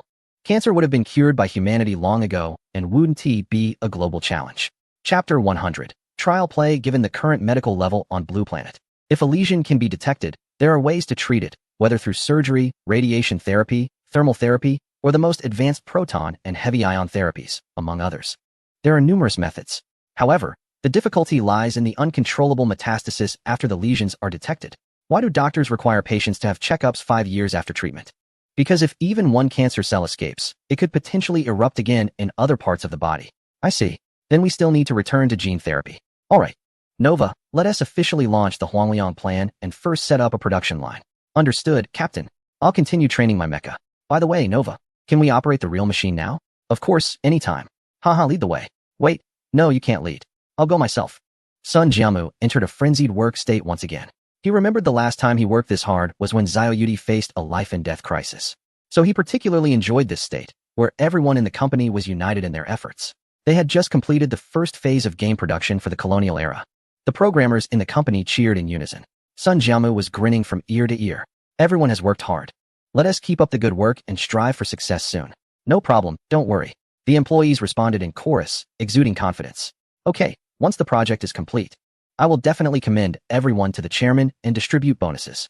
The office immediately fell into a sea of joy. Sun Jimu quietly returned to his office, put on the VR glasses, and wanted to experience it first. As the game started, majestic music filled his ears. Sun Jimu couldn't figure out where the boss got it. The chorus made one feel passionate, as if they were on the battlefield, while the climax brought a sense of peace and joy, as if returning triumphantly and seeing family again. The strong contrast created an exquisite picture, making one eager to start the game and experience that journey. Suddenly, a beam of light flashed in the darkness, revealing a vast starry sky. Sun Jiamu felt as if he were aboard a starship, just breaking free from a planet's gravity and appearing in the sea of stars. Awesome. Perfect. The materials provided by the chairman felt as real as possible. That was Sun Jiamu's only feeling at that moment. The words interstellar colonization era appeared before him, accompanied by a pleasant female voice. Please name your game character and dive into the interstellar age. The cursor blinked as he typed in the 3 characters, Sun Jimu. This was his habit, as it allowed him to immerse himself in the game and quickly identify any bugs or shortcomings. As the starry sky faded, his character appeared in a home, looking at a message just received. Congratulations, Mr. Sun Jimu. You have passed the astronaut selection. Please report to Group D Astronaut Training Center on May 6, 2025. The game officially began. He then packed his bag, bought a ticket, and boarded the train to Yan'an City. Why Yan'an? The boss is really bold. Sun Jimu muttered before fully immersing himself in the game. His complaints increased. Why does the game character get hungry? Why design so much train food? I can't even eat it. Why do I have to transfer trains? Why do I really need to study? I'm going crazy. Cosmology, atmospheric science, astronomy, meteorology, geophysics, aerodynamics are one thing. But rocket and spacecraft design principles, spacecraft systems and component structures, navigation and control, communications, telemetry and remote control, and what else with the math? Sorry, you have not passed the astronaut training. Thank you for your participation. Is this how it ends? Damn, which deity can keep playing this? Sun Jiamu, feeling defeated, took off the VR headset and slumped in his chair. After a while, he recovered. This was the most frustrating game he had ever played. He felt like an idiot, knowing nothing, understanding nothing. Forget it, it might still have its fans. After all, the boss is always right. He regained his energy and went out to watch the programmers at work. Fully immersed in mecha training, Dongfang felt time flew by. Days passed in a blink. One day, while practicing mecha tactical maneuvers with his helmet on, an external communication alert suddenly came through. Chairman, the holiday ends tomorrow. After being idle for so long, everyone is eager to get back to work. It was Qiao Buiyuan. The mecha resumed a standing position. He had been so busy with design these past few days that he almost forgot about this. Come to the company. I have something to discuss with you. Qiao Buiyuan arrived quickly, just as Dongfang finished washing up and had breakfast. They met at the company entrance. Good morning, Chairman. How's our production line? As expected from a technical person, you ask about the production line right away. It's all sorted out now. Let us go take a look. I'll brief you on the way. The two turned and headed toward the workshop. The production line had been completely upgraded. This time, they used a new type of production line with higher automation and simpler operation. This will greatly reduce the manpower needed for technical workers. I understand. So, it means we can shorten the time for pre-job training and start production earlier. Qiao Buiyuan nodded continuously. That's great. I've already had the headquarters prepare all the technical materials. I'll send someone over to deliver them to you later, but it must be kept confidential. Just as they were speaking, the two arrived at the entrance of the workshop where Qiao Buiyuan first brought Dongfang. Qiao Buiyuan stepped ahead and opened the door to the workshop. He was taken aback. The place had been completely transformed. The workshop was spotless, and all the equipment gleamed with a bright metallic luster. Numerous robotic arms hung silently. It seemed that once the power was connected, they would assemble engine after engine. He felt a pat on his shoulder and turned to see Dongfang standing behind him. Don't just stand there. Come in and take a look. Qiao Buiyuan's face flushed as he moved aside to let the door open, following Dongfang into the workshop. He was once again drawn to the robotic arms. Beside each robotic arm was an open tool cabinet, indicating that these robotic arms must have incredibly powerful and diverse functions. But why were there no labels? Qiao Buiyuan leaned over the robotic arm, carefully examining every detail. Indeed, there were no markings. But the precise assembly craftsmanship spoke volumes about the manufacturer's high level of manufacturing capability. Or rather, the world's top-tier manufacturing level, without a doubt. Chairman, where did we purchase this equipment? Was it expensive? Chapter 101. Back to the project. Dongfang stood still, revealing a mysterious smile. What's wrong? We have a collaboration with a confidential unit. The Black Pot Hirosu Lei once again bore the burden. Oh, I understand now. Qiao Buiyuan seemed to grasp a huge secret, following Dongfang with a knowing smile. Chairman, this is great. This is the production equipment I've always dreamed of. Then you should get ready to start production across the board. The new vehicles still need to be sent to the laboratory for testing, and Qiao Buiyuan's concerns were not unfounded. Every new model must pass 7 tests before sales. 1. Durability testing, the simplest being the 3 extremes test: high temperature, Xinjiang; high Cao, extreme cold, Inner Mongolia; and high altitude, Tibet. 2. Sealing test 3. NVH test, Note 1 4. Drag coefficient test 5. Low speed collision test 6. Head impact test 7.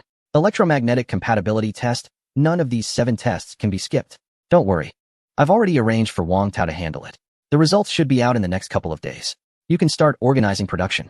Qiao Buiyuan fell silent, silently thinking to himself that he might not be capable enough. With such an impressive boss, even if a pig were in his position, it would surely do well in this company. He shook his head vigorously and thought carefully about his own strengths. Pigs can't drive, nor can they talk. Dongfang looked at the newly selected CEO with confusion as he alternated between shaking his head and nodding. Could he be unwell? Forget it. Let's go. I haven't been back to the company for a long time. Get familiar with things. I'm heading back to headquarters. Chairman, let me treat you to lunch. No need. You go about your business. Dongfang turned and walked out, waving his hand behind his head. Xianyang International Airport. Dongfang walked out with 2 bionic robots. The people around them looked at the 3 with curious eyes. What are you looking at? Did I become handsome again? The bionic robots. Dongfang looked down at his specially changed white short-sleeve shirt. Then he glanced at the crowd in trench coats and realized what was going on. It's already November 10th. His special constitution makes him feel no cold, and the 2 robots are even less affected. After asking Robot 1 to take out his coat and put it on, the strange looks disappeared completely. Dongfang felt comfortable and waved his hand to go. The 3 headed straight for the headquarters of the Earth Ring Company. The Phase 2 construction project of Earth Ring Company was nearing completion. Only a few scattered workers were cleaning up. The roar of machines was gone, but the continuous entry and exit of large trucks made the company appear particularly vibrant. Haha. Looks like your business is doing well. Dongfang felt happy seeing Gao Yuan continuously growing. After all, He trusted his childhood companion the most in this company. The car entered the gate and drove straight to the building entrance. Boss, I've missed you so much. Bai Gu and Zhang Hao were already waiting downstairs. Seeing this joker, Dongfang's mood improved immediately. So, how's the company recently? This was the oldest employee he had been with all along. Chairman, hello Mr. Zhang. Some employees ran into the two big shots, greeted them, and quickly left. You're asking the right person. It's not something that can be discussed in just a few sentences. Then you can finish it in 4 or 5 sentences. Boss, please spare me. Don't dawdle. Just speak. The two chatted and laughed as they entered the office. Zhang Hao put away his playful smile. He was smart, skillfully navigating the gray area between being a friend and a subordinate. Chairman, all business operations are normal. The graphene batteries have been recognized in the market, and the recent shipment volume has increased significantly. Changge has achieved good results, and I believe he has reported to you. The mechanical manufacturing plant is well funded. So we just purchased 300,000 tons of gantry forgings, preparing to enter the large equipment manufacturing industry. The laboratory has also made breakthroughs. They found a new application for graphene tires. The Little Raindrop Company has completed the first phase of our D for interstellar colonization era. But what? Dongfang put down the financial report and looked up to ask. It seemed that General Manager Sun had some thoughts, believing that the game has no market. Haha. That's okay. It's normal. This is not a conventional game in the first place. Let us arrange for him to speed up the progress. Understood. A knock on the door sounded. Chairman, you're back, and Haozi is here too. Gao Yuan arrived. Mr. Gao, you talk to the chairman. I'll take my leave. Zhang Hao immediately turned and left Dongfang's office. Chairman, as the scale of the production line continues to expand, our chip capacity has become somewhat excessive. Dongfang nodded, signaling Gao Yuan to continue. The sanctions from the flag country have had a significant impact on us. A coalition of countries led by a certain entity has placed products containing our chips on the entity list, significantly increasing the difficulty of exports. Moreover, our chips are so outstanding that they have extended the upgrade cycle from 18 to 24 months to over 30 months. Currently, no other company's chips surpass the performance of our Yuyan chips. As a result, we have had to halt half of our production capacity. This loss has made me somewhat anxious. What are your thoughts? I want to develop a personal computer manufacturing business. Laptops and desktops, let's launch them all. I agreed and instructed the workshop to resume production. If we're going to do this, we should go big. I also have a project that will require a large number of chips. Gao Yuan remained silent, knowing that there would definitely be more from Dongfang. Let us build a production line for helmets. Indeed, Dongfang presented an unexpected plan. All right, Gao Yuan had learned to accept whatever outrageous plan Dongfang proposed, then try to understand and execute it. The fastest way to establish a production line is to buy an existing one.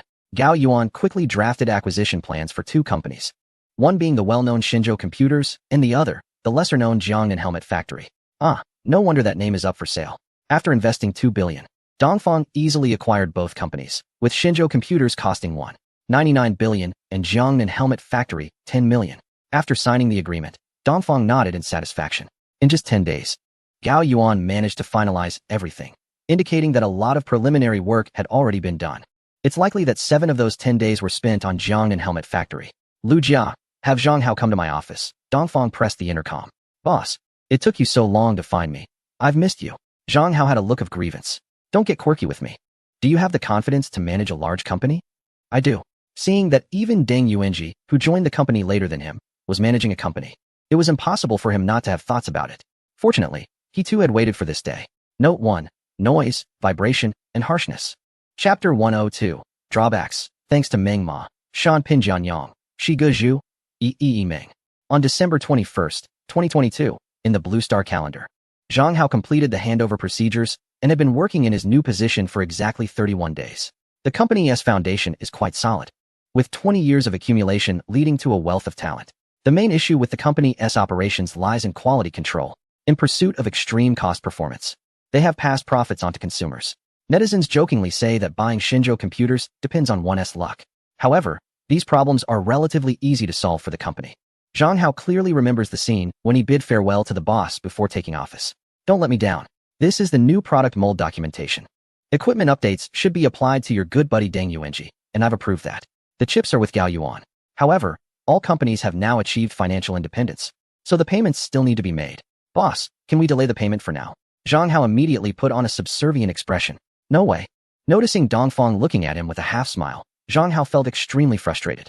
Well, boss, you need to inject some capital. The company can't operate normally without funds. Haha, okay. I approve. I'll allocate 200 million for you. But you must quickly complete the production line transformation and start production as soon as possible. Understood. A lively character is indeed a lively character. He straightened his back and saluted. Don't mess up our military salute.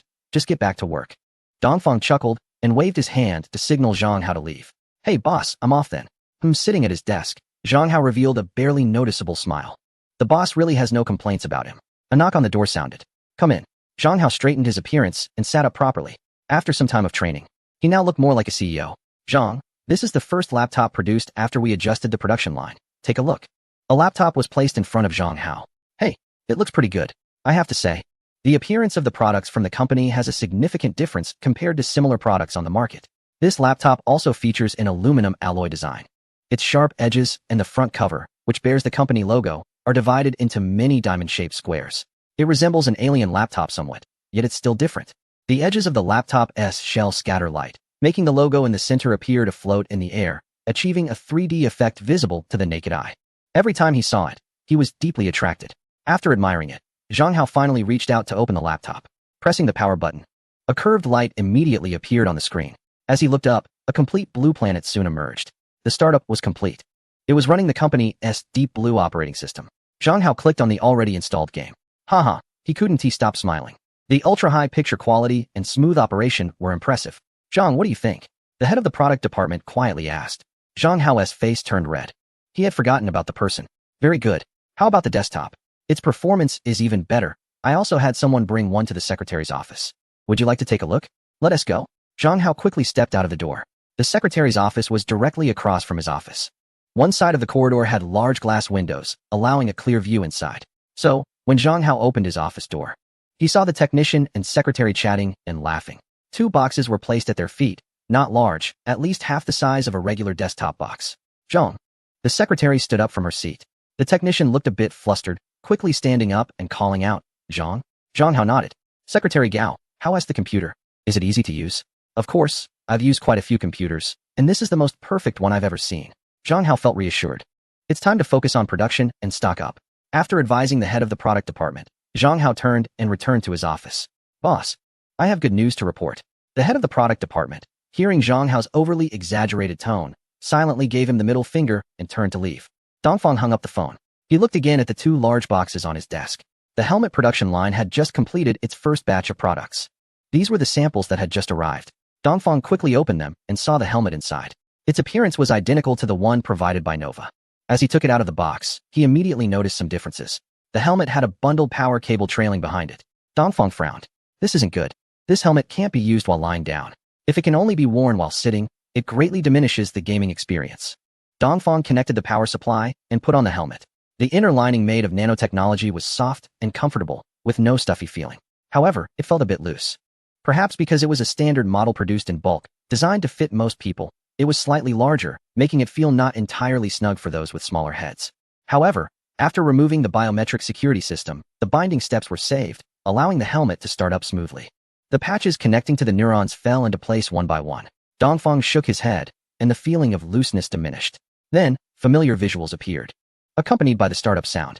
Dongfang nodded. It was not bad. He leaned his head back, wanting to test other functions. His head seemed to bump into something, and a very uncomfortable sensation followed, as if he had placed a ball under his head while lying down. It was the power cable at the back of the helmet hitting the wide chair backrest. Dongfang reached out to turn off the power, and after the neuron patches retracted, he quickly removed the helmet and picked up the phone on his desk. Lu Jia, informed Gao Yuan to pause the production of the helmet. Okay, Chairman. After hanging up the phone, Dongfang slapped his face. This wasn't Gao Yuan's fault. Nowadays, the most stable power supply method still relies on direct connection to the power source. After the helmet starts, it requires a stable power supply to ensure the chip operates at full capacity. The energy consumption is quite high, and if a graphene battery were installed, the weight of the helmet wouldn't be ideal.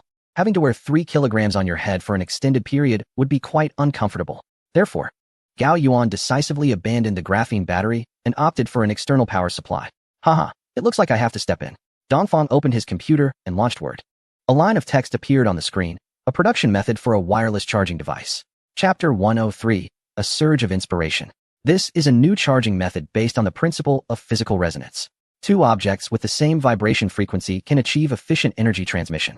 This refers to the wireless power transmission technology experiments conducted by Mr. Tesla, which utilize magnetic resonance to transfer charges between a charger and devices, such as helmets, smartphones, or electric vehicles, through the air. Once the coils and capacitors resonate, they can receive energy. It mainly consists of a microwave transmission device and a microwave receiving device, with the transmission device installed at the power source and the receiving device installed on the equipment. The eastern side works quickly, with design drawings, manufacturing processes, and required equipment all emerging in the biocomputer. He then swiftly records everything into a document. Half an hour later, he clicks save and sends it to a colleague. Upon receipt, the colleague immediately replies. The eastern side then creates a second document, a simplified device based on the helmet, named Earth Ring Glass. This device promotes an interactive design approach for human-computer interaction, enabling auxiliary functions for glasses, such as real-time magnification, analysis, calculations, and reminders. Next, he opens the CAD design software for the Earth Ring and sketches the glasses from 3 views. The glasses come in 2 styles, a single piece and a frame style. They use an integrated molding technique, are frameless, and can change color. A graphene battery is placed in the temples, while 4 ultramicro cameras are cleverly designed in various orientations and hidden beneath the shell. If not looked at closely, they are hardly noticeable. Their main functions include capturing eye movements and observing the external environment. 20 minutes later, the eastern side establishes a third document, a design concept and drawings for a high-power motor. The fourth document is a design collection for an all-terrain electric vehicle based on wireless charging technology, followed by a design collection for an all-terrain electric motorcycle. And the sixth document for a wireless, all-weather security device. Ideas pour out from the eastern side like quicksand, and he completes the designs for 6 products in just one morning. He stands up and stretches. This time, he packages the files and sends them to various subsidiaries. A series of notification pings from his phone indicates that they have received the files, and the eastern side nods in satisfaction. Just then, the phone rings. Wang Chun. What's up? Boss, good news. Major positive news. Oh, the eastern side raises an eyebrow. WeVE made a breakthrough. New material breakthrough, flexible and foldable display screens. Do you have time to take a look? Okay. The eastern side hangs up the phone, quickly heads downstairs, and boards an internal electric vehicle. Soon, he arrives at the destination. Wang Chun and another person are already waiting at the door. Chairman, hello. A familiar voice belongs to Lu Hao. He indeed stayed at the company and chose not to pursue further studies. Boss, Wang Chun follows closely behind. Let us talk as we walk. The eastern side gets out of the vehicle and strides up the stairs directly to the 4th floor. Chairman, we have made significant breakthroughs in the project we are collaborating on with Professor Zhong. As he speaks, Wang Chun pulls out a small folded piece of paper from his pocket. Wang Chun did this intentionally. He wanted to test the limits of this paper. Just now, he kept folding the display screen and stuffed it into his pocket. He continuously unfolded it, and eventually, the paper transformed into a screen the size of A4. It displayed the logo of a company. Dongfang stopped in his tracks and casually took the paper that Wang Chun handed over. In fact, this could hardly be called a paper. The back was pure black, and the edges were quite thick.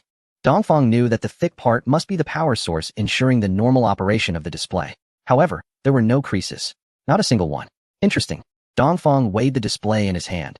It felt about the same as a piece of paper. Boss, its display effect far exceeds 4K. The images are incredibly detailed. Wang Chun spoke up in time. During our research and development process, we accidentally encountered an error, and the sprayed graphite exhibited a bubble form. A few people had already entered the laboratory, so Wang Chun picked up a silicon wafer from the table. He then placed it under the electron microscope and turned on the computer monitor. Take a look, it's this one. The graphene appeared transparent and colorless, but there were many bubbles on it. Dongfang looked at the screen. It indeed resembled foam. I originally thought this was another failed product and was ready to throw it away. But Lu Hao, that guy, rushed over to help without noticing the stool under his feet and pressed down on the silicon wafer with one hand. When I stood up properly, guess what I discovered? Wang Chun paused, wearing a smug expression. I don't know. Dongfang, in a good mood, played along with this simple lab head. Haha. I saw the color of the graphene bubbles change. Is it due to pressure? Dongfang speculated. As expected of the boss, I took a long time to notice it. Wang Chun immediately gave a thumbs up. You're absolutely right. It's pressure. If the internal pressure of the bubbles changes, the transparent graphene will change color. Saying this, he pressed his hand on the silicon wafer. Sure enough, the bubbles turned colorful, and the effect was outstanding. Just as Wang Chun said, it looked fantastic and extremely delicate, unparalleled by any display on Blue Star. Even under the electron microscope, there was no particle feeling produced. What you see is the result of our work during this period. The pixel density is 1000 ppi, which indicates the number of pixels per inch. The higher this value, the better the display effect, due to its special thinness. With a thickness of only 3 layers of graphene, 105 nanometers thick, We sprayed multiple layers of graphene behind the display layer to ensure its display quality and prevent it from breaking. Dongfang picked up the paper again and vigorously folded and unfolded it. Chairman, the properties of graphene ensure its softness, while the stable 6-ring atomic structure guarantees its stability. It can be extremely hard or extremely soft, depending on your needs. Dongfang nodded. Indeed, the molecular structure is simple and difficult to damage. Therefore, it won't leave any creases at all. Well done. How long will it take to achieve large-scale factory production? Within 5 days, our thermal spraying technology is tailor-made for it. Wang Chun is very confident because he has already verified it in advance. He said 5 days, just to be safe. All right, I'll wait for your good news. Just in time for us to gather some momentum. Let us hold a grand product launch in a few days to astonish a lot of people. The flexible screen suddenly switched to display a topic. Wang Chun, is this display connected to the internet? Yes. It's connected to Wi-Fi and showing the content of my phone. Pure love, only for our nation. Dongfang read out this topic. Let us check it out. Dongfang said coldly. Wang Chun was taken aback for a moment, then suddenly realized that the boss wanted to see the news. So he quickly took out his phone, unlocked it, and handed it to Dongfang. Chapter 104, Snowy Night. Special thanks to Nanshan S. Miyazaki Yoji, Lady Luo, and Qing Jing Daoist. Dongfang took the phone and opened the headline push notification. The title was Pure Love, only for our nation. What is going on? Dongfang continued to read down. On the vast border, there is a group of lovely people guarding our nation's 20,000 kilometers of frontier. On this day, while patrolling, they discovered some individuals building a bridge and setting up tents. Following protocol, they approached for negotiations, intending to resolve the issue peacefully. Unexpectedly, these individuals had long been plotting and refused to negotiate, planning instead to resolve matters through force. 5 soldiers sent to negotiate were ambushed by the enemy. To prevent the enemy from stepping onto our territory, the soldiers built a wall of steel with their flesh and blood. The enemy could not advance even a step. When reinforcements arrived, they quickly counterattacked, causing the enemy to rout, leaving behind many casualties and fleeing in panic. We won, but the bravest individuals remain on the battlefield forever. The words Dongfang saw were the battle slogan written by that 18-year-old soldier.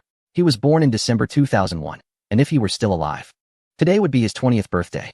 Therefore, the headline pushed this news to commemorate this good young man who defended our borders. By the time Dongfang reached this point, his eyes were already red. Anger surged within him, and his chest heaved like a bellows. He remembered reading this report years ago and felt the same fury he had back then, vowing to avenge his older brother who was a year older than him if given the chance. However, after acquiring the starship, he got busy running the company and conducting research, forgetting about this matter. If it weren't for today's report, Dongfang silently handed the phone back to Wang Chun and turned to leave the laboratory, leaving the two behind in shock. Mr. Wang, what happened to the chairman? He seems to be upset.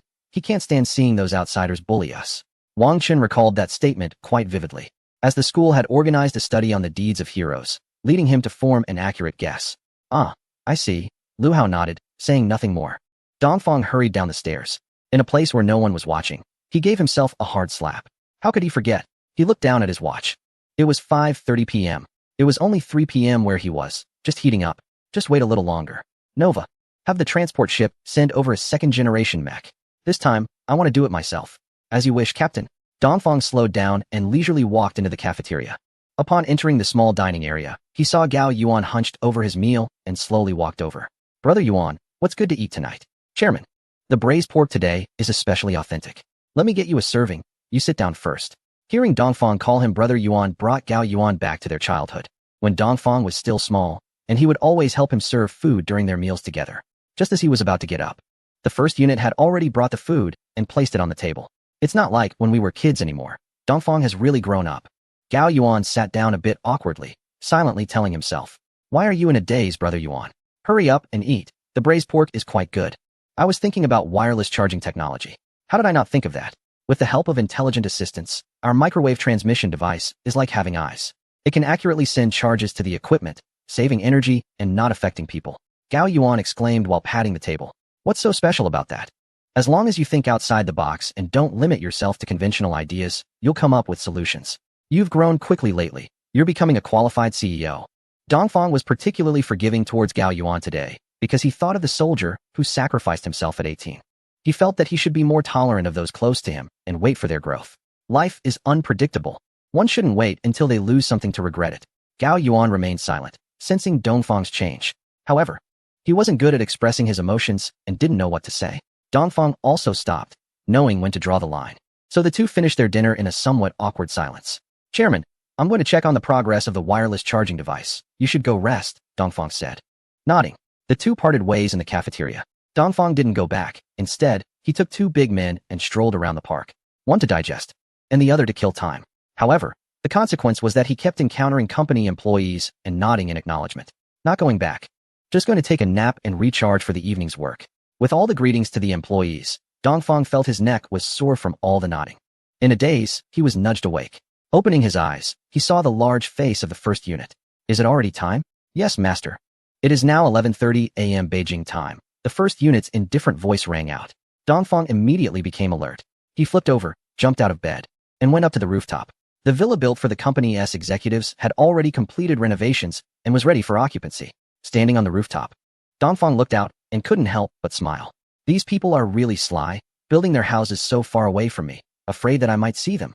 After all, no one wants to encounter their boss on the way to and from work. What if one day they oversleep and get spotted by the boss? So the villas in the east are the biggest, and the surroundings are the emptiest. On a dark and windy night, it's a perfect time for robbery and arson. The person from the east chuckled and boarded the transport ship that had been waiting for a long time. They soared into the vast night sky. Inside the transport ship, the individual stood under the second-generation aircraft painted in black. Nova, report the relevant situation. Captain, the second-generation mecha has completed all maintenance and all functions are operating well. Energy levels are sufficient, equipped with a power rifle, high-frequency pulse sword, ultra-small annihilation bombs, and 20 bionic robots. How long until we arrive? We have been flying for 10 minutes, and we will arrive at our destination in about 20 minutes. Captain, should we increase speed? No, maintain current speed. After speaking, the individual entered the lounge and changed into the anti-G suit that Nova had placed there. It's already quite cold on the border of the country in December. Today, the sky is again filled with heavy snow, with strong winds blowing, and the snow has accumulated to about 50 centimeters thick. The masks of the patrolling soldiers are covered in ice, and white mist escapes with every breath. Sunil, I randomly pressed a name since these guys don't know how to name things, is hiding in a greenhouse to escape the cold. It's his turn for duty again today. The greenhouse is newly issued equipment from the military, and Sunil firmly occupies the advantageous position next to the stove inside. He thinks to himself, it's really warm, much better than before. According to everyone, this so-called high-tech product is used for growing vegetables in the country. But he can't care too much, just pretend he is a vegetable. He has also been promoted since he participated in that planned operation and became a squad leader. No need to stand guard or patrol in the wind and snow anymore. Thinking of this, the scenes from that time involuntarily flashed through his mind. Several soldiers stood like an iron wall. Anyone who approached was blocked by them. As soon as someone dared to cross the line, they would rush forward without hesitation until the other party retreated. His calves began to cramp again. Then he recalled the scene of his foolish teammate getting knocked out. Blood spilling everywhere. Feeling a bit urgent. This is the aftermath left from that time. Just thinking about it makes it hard to hold back. I can't take it anymore. I'm going to wet my pants. Helplessly, Sunil put on the issued black cotton coat and hurried outside. This foolish squad leader doesn't even know to close the door. Several soldiers muttered and got up to close the open plastic door. Captain, we have arrived over the military camp of the station troops. Requesting further instructions. Land, deploy and commence. The individual spoke each word forcefully, as if every word was filled with strength, and couldn't say it any other way. As an electronic life form, Nova also felt a chill come over. As you command, Captain. Chapter 105. The first strike. When Dongfang stepped down from the transport ship in his mech, he happened to see a soldier shivering and urinating, with his head wrapped in layers of cloth. Haha, this guy has quite the temper. He called me to cool him down. Sunil seemed to hear a faint sound, as if something was stepping on the thick snow. However, the wind was too strong, and the howling noise drowned out everything else he thought he heard. He shivered and pulled up his pants. Damn, it's so cold. The high-frequency smart pulse silencer works well. Nova. Dongfang smiled at the soldier in front of him. Yes, Captain, he can't hear anything from you, except for the wind. In the conversation, the mech's huge mechanical hand scooped up some snow from the ground. The nozzle lit up, melting the snow into water. To prevent all the water from draining away, Dongfang quickly poured the steaming water over his head. Take a hot shower. Sunil felt a warmth envelop him. The cloth wrapped around his head protected him, so he only felt warm, not scalded. But then the wind blew again, and he felt the cold return. An endless cold. Come on, cross the line again. A strange mechanical voice echoed in his ears. Sunil plopped down into the water, and with the water protecting him, he felt less cold. So he shook his head, regaining his senses. But he saw nothing. A chilling scream echoed through the canyon. In the greenhouse, did you hear anything? No, nothing at all. A few pieces of cloth moved neatly. All right, it must have been the wind. I must have misheard. Sunil was already numb. Stripped of all his clothes, quietly lying in the snow, frozen into a stick. Ugh, so ugly, blinding to the eyes. I should have known better than to take off my clothes. The mech raised a hand to shield its eyes and turned toward the greenhouse. Where is Captain Sunil? Has he been frozen? Is he one with the ground now? Ha ha ha. A burst of laughter came from nearby, just as Dongfang approached. He heard their laughter. Trash really is trash. He frowned. The mech bent its legs slightly and jumped off the ground, landing heavily in the center of the greenhouse. They didn't even have time to scream before the greenhouse was crushed into a thin layer. Scarlet liquid oozed out from beneath the mech's feet, flowing into the pure white snow, appearing particularly striking. An eye for an eye, a tooth for a tooth. I didn't even use a weapon, just stepped down. Dongfang nodded, satisfied, and activated the jet engine. He soared into the sky, heading straight for the second target of the day, the garrison of elite troops in the disputed area. An 8,000-person large base, equipped with Su-30 MKIs, Chinooks, and AH-64 Apache helicopters, even deploying drones imported from a certain country, along with surface-to-air missiles. Clearly, they have some special ideas about us. These idiots. Hearing the intelligence returned by Nova, Dongfang couldn't help but curse. This time, he didn't activate the high-frequency pulse noise cancellation device. He didn't want to hide. He wanted to leave a deep impression on those wearing foot-binding cloth. Your Excellency, the micro-unmanned aerial vehicles and bionic robots are all in position. There won't be a single fish slipping through the net. At the same time, all signals had been jammed. And even high-definition spy satellites from the flag country couldn't see anything. Dongfang covered a distance of 30 kilometers in just 5 minutes. He could already see the tall walls of the base from afar. Because it was stationed on the border, the defenses were quite tight. The soldiers on the watchtower had already spotted the rapidly approaching flames in the sky. Nova, can 20 bionic robots encircle a camp of 8,000 people? Looking at the base that spanned an area of 2 kilometers, Dongfang suddenly had some doubts. Of course, they can't. I had already prepared 1,000 bionic robots deployed around. That's good. With no more worries, Dongfang pushed the control lever, and the flames behind the mecha surged even more violently.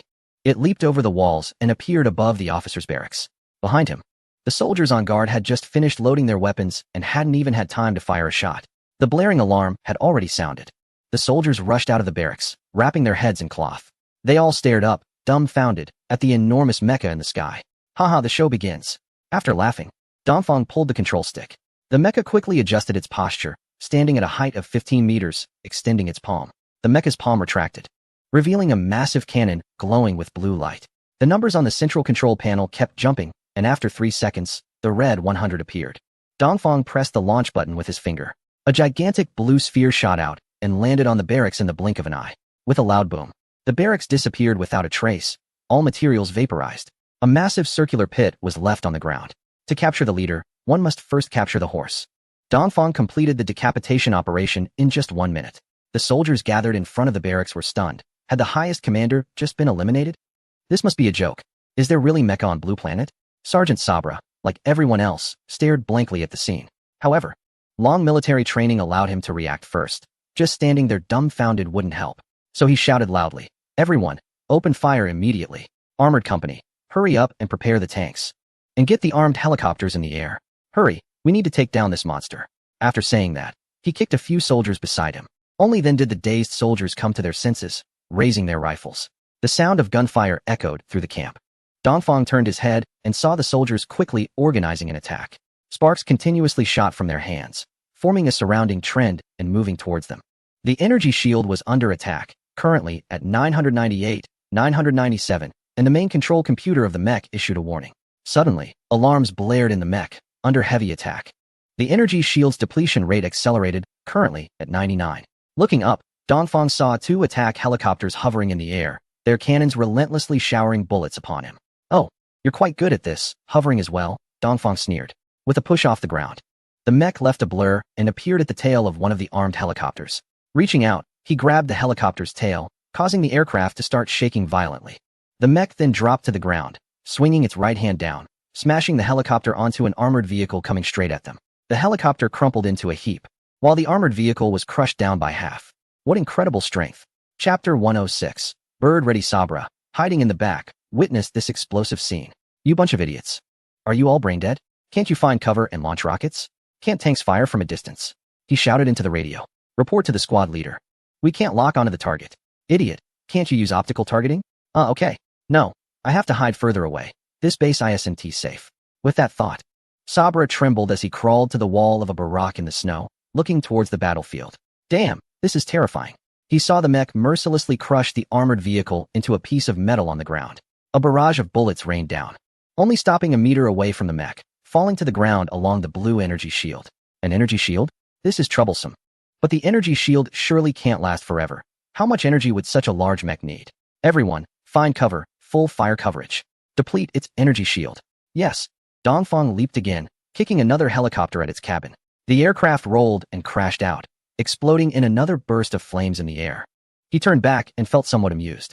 It turned out these fools had stopped their direct assault, all hiding behind cover, continuously shooting at him. Bullets kept coming, occasionally mixed with a rocket.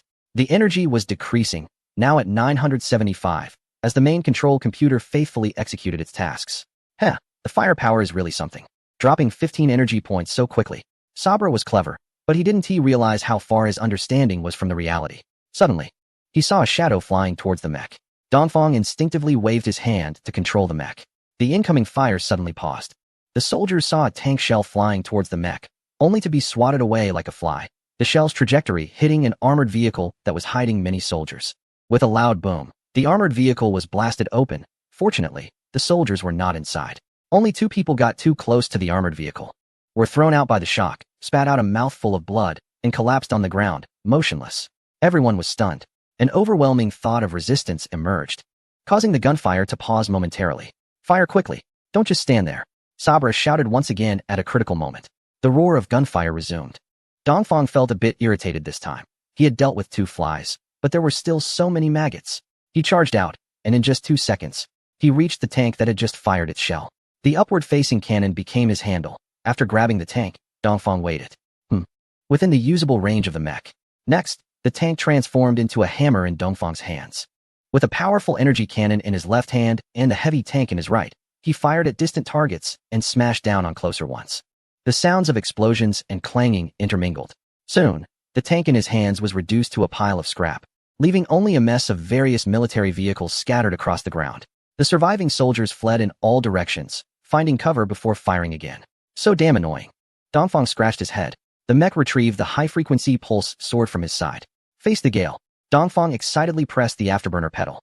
The mech's left foot stomped down, quickly followed by the right leg, repeatedly dashing forward until both legs spun like wheels, like a gale sweeping through. The soldiers were knocked down like grass bent by the wind, continuously falling to the ground. The familiar smell of roasting meat filled the air.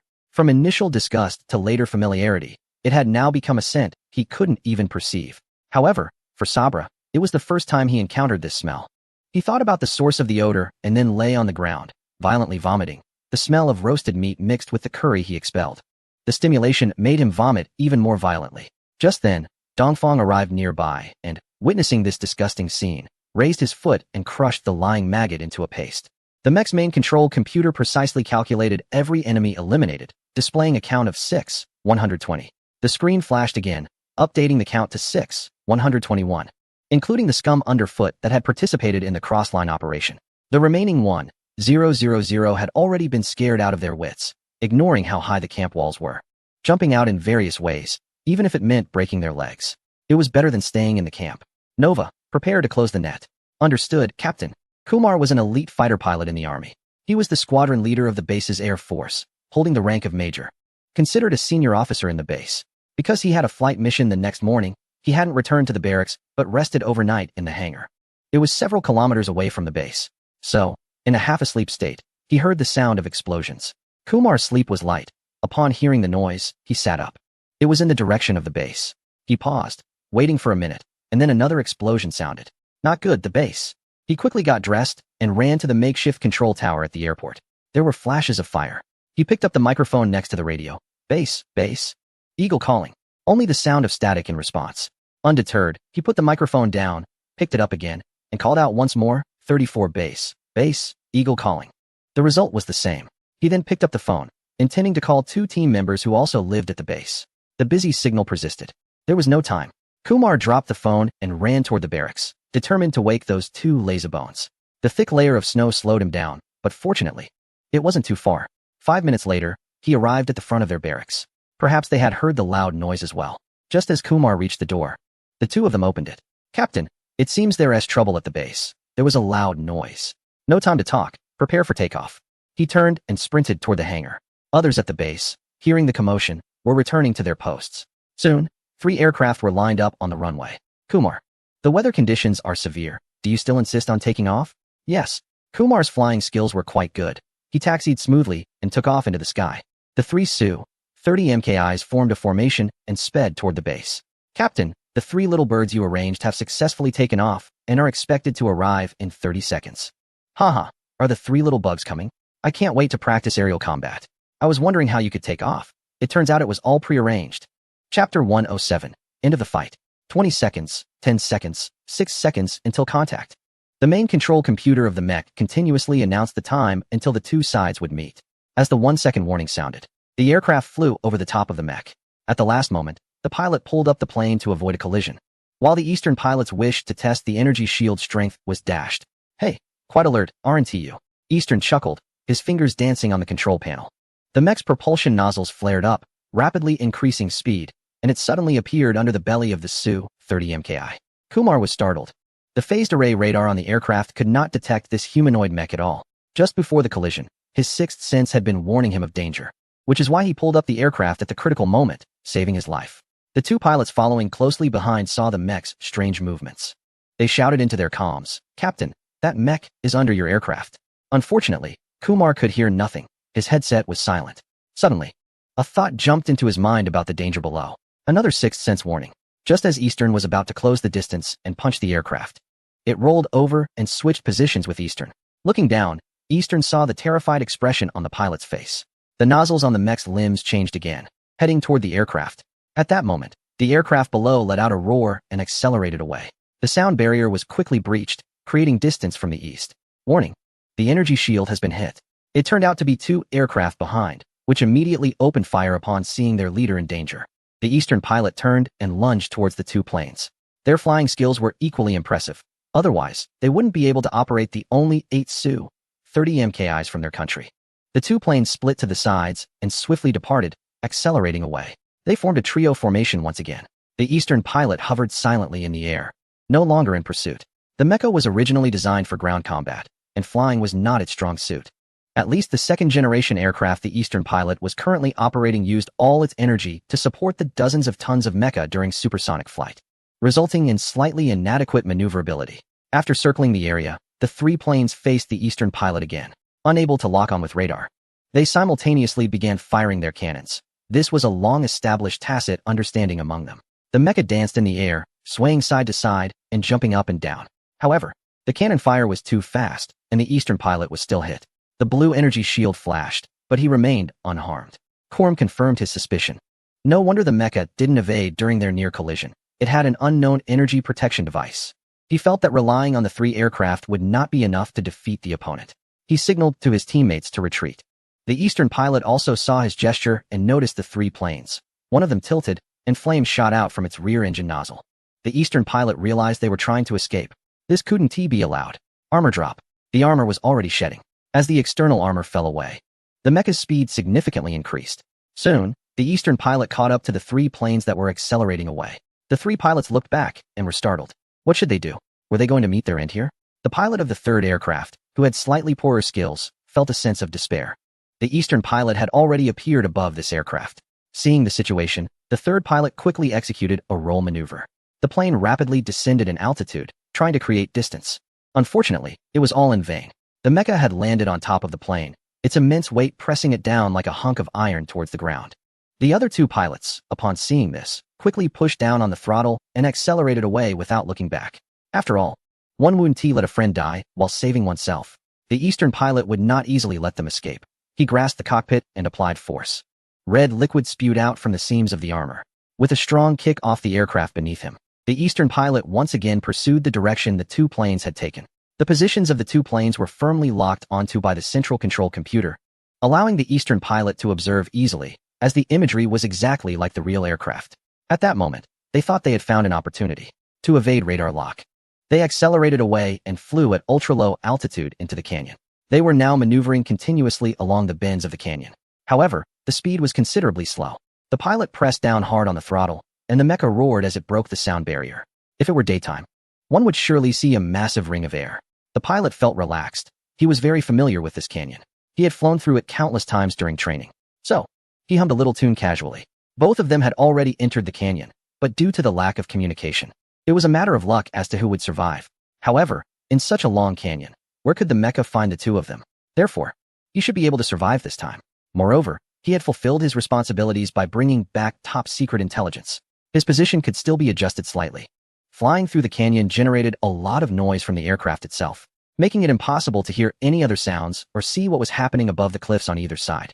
Suddenly, a shadow flashed in front of him. The mecha appeared as if out of thin air and grabbed the cockpit of the aircraft. The pilot pushed the throttle down hard, wanting to make one last effort.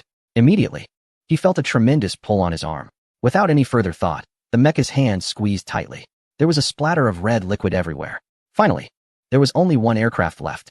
The pilot looked at the display. Oh, it seemed to have flown quite far. He tapped his fingers and made a new decision. All right, the close combat for today ends here. It's time to switch to long-range attack. The mecha once again flew into the air. This time, the chase took a bit longer because the two opponents had flown away from different directions in the canyon. By the time the pilot caught up, the last aircraft was almost out of the canyon. He landed on the highest peak nearby and pulled out a 5-meter-long stick-like object, which was the energy rifle he had been using throughout. He moved a large rock, set up the rifle, and focused his attention on the control panel. Fortunately, the second aircraft was showcasing its impressive skills. The canyon was coming to an end, and the surrounding rocks displayed various formations, some jutting out from the cliffs, some spanning across, and others scattered. He felt a bit proud. Just moments ago, he had controlled the aircraft and maneuvered through a narrow gap. His skills had improved. Then, he pulled up the nose of the aircraft and burst out of the canyon. Now he was free. He laughed out loud. Then he saw a blue orb of light coming straight at him. The pilot put away the rifle and returned it to its place, rubbing his hands together in delight. Nova, mission accomplished. Waiting for you, Captain. Chapter 108. The Fall Guy is online. Not a single person was spared in the base of 8000, including the small combat aircraft airfield. The cleanup of the battlefield was quite simple. The pilot merely retrieved the fallen external mecha components. After erasing the traces of the mecha's movements, he vanished without a trace. The next morning, the command center of the 1st Strike Army, located behind the base, discovered something unusual. They were unable to contact anyone at the base. Communication had been cut off, and no messages had been received. The communications officer of the 1st Army sent out a call for the 3rd time. Military command, please respond. The base's radio is still operational, but no one is answering it. Commander Baruch of the 1st Army received the relevant report. You bunch of fools, why did you only just notice the anomaly? Immediately send personnel to investigate on the ground. The deputy commander lowered his head. It snowed heavily yesterday, and you went to bed early. I was afraid of the cold too. We didn't expect anything to happen at a camp of 8000 people. Helicopters and ground troops have already been dispatched, and we believe news will come back soon. Then hurry to the communications room and wait. Report to Baruch immediately when there's news. Baruch was furious, his face turning red, and he unbuttoned the top button of his uniform. Understood, General. You old fool, the deputy commander thought while giving an inward gesture before heading to the communications room. After all, this is not a small matter, and he dared not be negligent. The most advanced transport helicopter from a neighboring country carried 30 people. Each of them was equipped with a full set of combat gear, armed to the teeth. They were the special forces of the 1st Army. Captain, is it really necessary for us to be deployed for such a minor issue? The person referred to as the captain laughed, patting the new recruit's helmet. Just follow the orders. It's probably just a routine check. How big could the issue be? Soon, the aircraft arrived over the forward base. The fast rope descended, and the Special Forces members landed one by one. The captain tried hard to keep his eyes wide open, hoping to spot something. Upon landing, he saw large patches of blood and scattered limbs. He didn't dare to act until all team members had landed. Then he issued the command. Conduct a thorough search to see if anyone survived. Yes, the team members dispersed, searching the base and then gradually expanding outward. They swept a radius of 3 kilometers around the base. Report, no survivors. The news was quickly compiled and delivered to the captain. Not a single person survived. The 1-kilometer distance outside the base was like a dividing line between life and death. All personnel who fled the base were eliminated within this distance, forming a large circle. By the way, there was also the wreckage of the most advanced aircraft. The army command of the neighboring countries soon received the news, followed by the president. A press conference was held. Our base stationed in the Eastern War Zone 39 has been attacked. 8000 personnel with no survivors. We believe this was a premeditated and organized attack. It is highly likely to have originated from our neighboring country. A careful analysis indicates that such a large-scale military operation in such a short time could not be executed by an ordinary country. We will further verify. And once the organizers are confirmed, we will ensure that blood is met with blood. The press conference was brief, but the content was explosive. At a villa in the east, a person was brushing his teeth when he heard this news and was somewhat stunned. The battlefield was cleaned up too thoroughly. The neighboring country would never discover the issue, so they would instinctively attribute this operation to their homeland. Careless. No, I must remedy this immediately. We cannot bring unnecessary trouble to the country because of this incident. He got straight to it and quickly finished brushing his teeth. He walked back to his study and opened the computer on his desk. Soon, a 5-minute video appeared on the screen. Dongfang opened it, watched it carefully, and then handed it over to Nova to publish online. Given the significant events happening in that region, there was a large audience eager to know more, both domestically and internationally. Among them was Poundberry, who was scrolling through various analysis videos from popular creators on a video platform. He then noticed a short video that was gaining views at an incredible speed. Habitually, he wanted to check the publisher. Just like the last video from a certain location, there was no information about the publisher. Wow, it must be big news. Poundberry excitedly rubbed his hands together and clicked on the video. A Middle Eastern man wearing a headscarf appeared in the center. I am Larry Layden, the leader of the KB organization. We claim responsibility for this attack. These foolish individuals dared to show no respect. Therefore, we planned and executed this attack, eliminating 8,000 soldiers and destroying over 500 tanks and armored vehicles. We shot down 3 fighter jets. There are 2 wrecks in the canyon next to the base. If you dare to continue showing disrespect, this will be your fate. Holy war. Poundberry was thrilled. This was a great opportunity for him to gain followers. Various edited short videos quickly spread across the internet. Meanwhile, the president of that region was speaking with the director of the administrative office. Are these data accurate? Mr. President, I'm afraid they are. We found the wreckage of 2 planes at the locations he mentioned. These KB extremists must be dealt with severely. Hold a press conference immediately. We need to communicate the situation. We require a swift and decisive response to calm the public's anger. Understood. Dongfang had just finished his morning work and sat in the dining room, ready to enjoy his favorite dish. He continuously stuffed large pieces of braised pork into his mouth, a look of enjoyment on his face. At that moment, he seemed to remember something and took out his phone, placing it on the table. After a morning of anticipation, there should be some results, right? Sure enough, Dongfang saw the news he wanted at the top of the trending list. The KB organization announced responsibility for the attack, and that region decided to retaliate. He turned off his phone, happily shaking his head. The KB organization was taking the blame well, haha. In the Middle East, the stronghold of the KB organization, Larry Layden was furious. Standing in the yard with an AK-47. He kept firing. After finishing a magazine, he loaded another one. Boss, the video we published isn't being watched. There's too much news.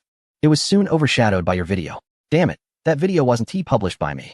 After venting his frustration with another burst of gunfire, he cursed. Get me the best hackers. Analyze the video and find out the publisher's location. We need to launch another holy war and make this scum experience despair. Understood. A man wearing a headscarf turned and ran away. Chapter 109. The Mysterious Battle. However, what Larry Layden didn't know was that not far from their base, a team of special operations personnel had already disembarked and assembled. The small countries in that region have been battered like a sieve. Any country with a slightly stronger military can come and go as they please, as if there were no barriers. Soon, the special forces surrounded Larry Layden's residence, completely unaware to him. Nearby patrol guards had already been taken down by the well-trained soldiers, coupled with the continuous sound of AK-47s. It provided the perfect cover for the special forces advance. Larry Layden had just emptied a magazine when he suddenly heard a light pop and then fell into darkness. He collapsed backward, a black hole appearing in his forehead, blood pooling around him. A mysterious battle suddenly erupted. 2 guards nearby noticed something was wrong. They shouted loudly about an enemy attack. The boss is down. They ran toward the room, but after just a few steps, one was accurately hit in the back. The man in the white hat collapsed to the ground, convulsing as he died. The other guard was clever and immediately rushed inside, hiding in a corner. He kept shouting, "Get over here quickly." Groups of individuals in long robes and white hats rushed out, armed with various weapons, predominantly AK-47s. Without caring whether they saw the enemy, they unleashed a barrage of gunfire. The special forces were suppressed by the overwhelming firepower. Only the sniper rifle continued to fire intermittently, picking off the attackers one by one. After a few of their number fell, the attackers learned quickly, finding cover and shooting from behind. Some even pulled out their phones to call for reinforcements. The captain of the special forces grew anxious as he saw the long trail of dust kicked up by a pickup truck approaching in the distance. We must launch an assault. We can't wait any longer. Isolated and without backup, they had no more time. The special forces immediately threw grenades over the wall. The successive explosions suppressed the attackers' firepower. Taking the opportunity, they entered the courtyard. Captain, why don't we retreat? Larry Layden has already been killed. Just relying on oral accounts won't quell the crowd's anger. We need his head, and more lives of the attackers, to make it work. The captain replied and quickly took cover behind a high earth platform in the courtyard, which was usually used by Laurie for promoting jihad. Then why not come back at night? What's with all the questions? If we come at night, how will we capture the video? In the dark. We can't showcase our combat effectiveness and execution. As the saying goes, a chaotic punch can kill an experienced master. The new wave of concentrated fire from the attackers made it impossible for the special forces to leave their cover. The sound of gunfire echoed continuously in the courtyard. The two sides exchanged fire across the platform. Sniper, identify the firing point. We're ready to charge. 3, 2, 1, throw the smoke grenade, charge. At this moment, the military skills the special forces had trained hard for came into play. In a short period, they reached the opposite side of the podium, and a burst of bullets was fired. The confused individuals fell to the ground in unison. Holy war, a young man shouted as he rushed forward. The powerful blast followed, and 5 team members fell into a pool of blood. The team leader's eyes turned red. Get rid of them. 5 minutes later, the battle ended. The well-prepared special forces did not allow anyone to approach. Thus, at the cost of 5 lives, they obtained the head of Larry Layden and high-definition footage of urban combat. The sound of a pickup truck was already approaching. Reinforcements were on the way. The special forces left behind were fiercely shooting to prevent the reinforcements from getting close. Retreat. Bring your teammates. The leader issued another command. The two forces played out a chase scene on the road. After a rocket launcher destroyed a fleeing vehicle, the second-in-command could only watch helplessly as the remaining vehicles sped away. The performance of the battered pickup was quite poor. A barely noticeable smile appeared at the corner of the second-in-command's mouth. Forget it, we can't catch up. Let's go back and see the boss. The headless body lay quietly in the small courtyard. Hurry, help gather the boss's remains. Give him a grand burial, and clean up the house. He felt an immense joy, envisioning a big house, piles of cash, and the boss's beautiful woman. They're all mine. Haha. An inexplicable battle came to an end. The East did not expect such efficiency from the special forces. They released a heavily encrypted combat video, showing Larry Layden being killed. The special forces proudly announced to the world, the fight against extremism cannot wait. The people were engulfed in great joy, watching the cheering crowd in the video. The East couldn't help but laugh uncontrollably. The scapegoat perfectly illustrated its purpose. Now, the base's affairs had nothing to do with the country. The East put down his phone and picked up the desk phone. Wang Tao, how is the press conference preparation going? Chairman, everything is in place. It will be held tomorrow afternoon, January 1st, 2023, at 3 p.m. sharp. Okay, have all the products completed pre-launch testing? Yes, all passed with exceptional quality. You should have seen the testers' wide eyes. That's great. After hanging up the phone, the East picked up the helmet on the desk. He was ready to try out Interstellar Colonization Era. He had to say, Sun Jimu did quite well. After completing the first phase of production, the Little Raindrop Game Studio's pace accelerated continuously. With the help of intelligent assistants, the difficulty of game production was significantly reduced. The special first phase game was the most time-consuming because it required a wealth of theoretical knowledge. The game developers did not have such knowledge reserves, which slowed down the progress. However, once the pace picked up, they finally completed all tasks yesterday and officially entered the testing phase. The East was somewhat excited. This was a virtual reality helmet made entirely from advanced technology. It was also a high-tech product built with the knowledge he had applied, unique in the world. So he got interested today and wanted to try being a game tester. Putting on the helmet, Dongfang saw the familiar panoramic view of the blue planet, along with the dazzling words Interstellar Colonization Era. Then, under guidance, he gave himself a catchy name, Baigu. So unique. He then immersed himself wholeheartedly into the game, receiving notifications and sitting on the train. In the carriage, he was bored looking at the scenery outside. Baigu. Someone patted Dongfang on the shoulder. When he turned to look, a person with the name Sun Jimu written above his head was standing in the aisle. I've heard so much about you. This was Sun Jimu's 35th time on the train because he had never completed the first phase of the training tasks. Did the director give you a helmet too? Chapter 110. The joy of testing. Dongfang found it amusing. Sun Jimu must have thought of himself as Zhang Hao. Yes, the chairman also gave me a helmet. So today I'm a tester too. You're the Sun Jimu from Little Raindrop, right? Nice to meet you. The originally long train ride passed quickly as Sun Jimu shared amusing stories about the game. You have no idea. Damn it, there are even training ladders in the game. It made me dizzy. I even threw up my dinner. Dongfang laughed uncontrollably. And there's a theoretical knowledge assessment. What is the ecliptic plane? How the hell would I know what the ecliptic plane is? Being able to make games is already impressive. Dongfang kept nodding and asked, what else? This further ignited Sun Jiamu's enthusiasm. There's also a basic anatomy and physiology test. We've never experienced anything like this, a teacher lying there completely exposed, let alone touching it. I didn't even dare to look. But if it were a woman, maybe Sun Jiamu raised an eyebrow. It has to be a pretty one. Haha, a common male trait. Some might think, with Sun Jiamu complaining like this, Dongfang, as the boss, must be furious. But in fact, it was the opposite. Dongfang wasn't playing this so-called game at all. So he took Sun Jiamu's complaints as a fun way to pass the time. Amid laughter and joy, the two arrived smoothly at the location of the company in the game. I'm familiar with this place. That lady will definitely welcome us. Sun Jiamu whispered in Dongfang's ear. Hello, Baigu, Mr. Sun Jiamu. Welcome to the astronaut training base of the company. Please follow me. As expected, the beautiful lady escorted them to the dormitory. Night fell in the game. The night was different from the day. The time was sped up. So in just half an hour, it was bright again. Here it comes, here it comes. Sun Jiamu yelled as he just got out of bed. The speaker in the dormitory announced the prompt. Attention, all trainees. Please proceed to the stair classroom to commence the first day of learning. Repeat. On their way to the classroom, the announcements continued. The theoretical lessons and physical training are equally important. If either cannot be passed, it will affect the final assessment and end the training early. So trainees must take this seriously. Sun Jiamu nudged Dongfang with his shoulder. See, what did I tell you? After we both quit, let's start over together. Sun Jiamu's character in the game has a very distinctive image, or one might say it's quite beautiful and handsome. The perfect body proportions, muscular build, and a head full of shiny black hair slicked back. His facial features strictly follow the golden ratio, with deep-set eyes and a high nose bridge. In a word, it doesn't resemble him at all. Why not tweak the face a bit? With such an ordinary image in the game, how can one attract girls? Sun Jiamu continued to mumble. The character from the East is quite ordinary, with a face that looks like anyone else. It's the kind of face that wouldn't stand out in a crowd. I didn't pay attention to these details. I just wanted to play the game. Maybe I'll tweak it next time. The child can be taught. There were many others heading to the destination with them, but they were all employees of Xiaoyu.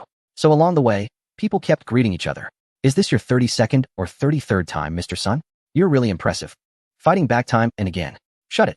Mind your own business. This is only the 30th time, not 32. Sun Jiamu secretly crossed out 5 times. He couldn't afford to lose face. Haha, let us hurry, or we'll be late and lose points. Yes, Mr. Zhang, let us go. Attendance counts for points too.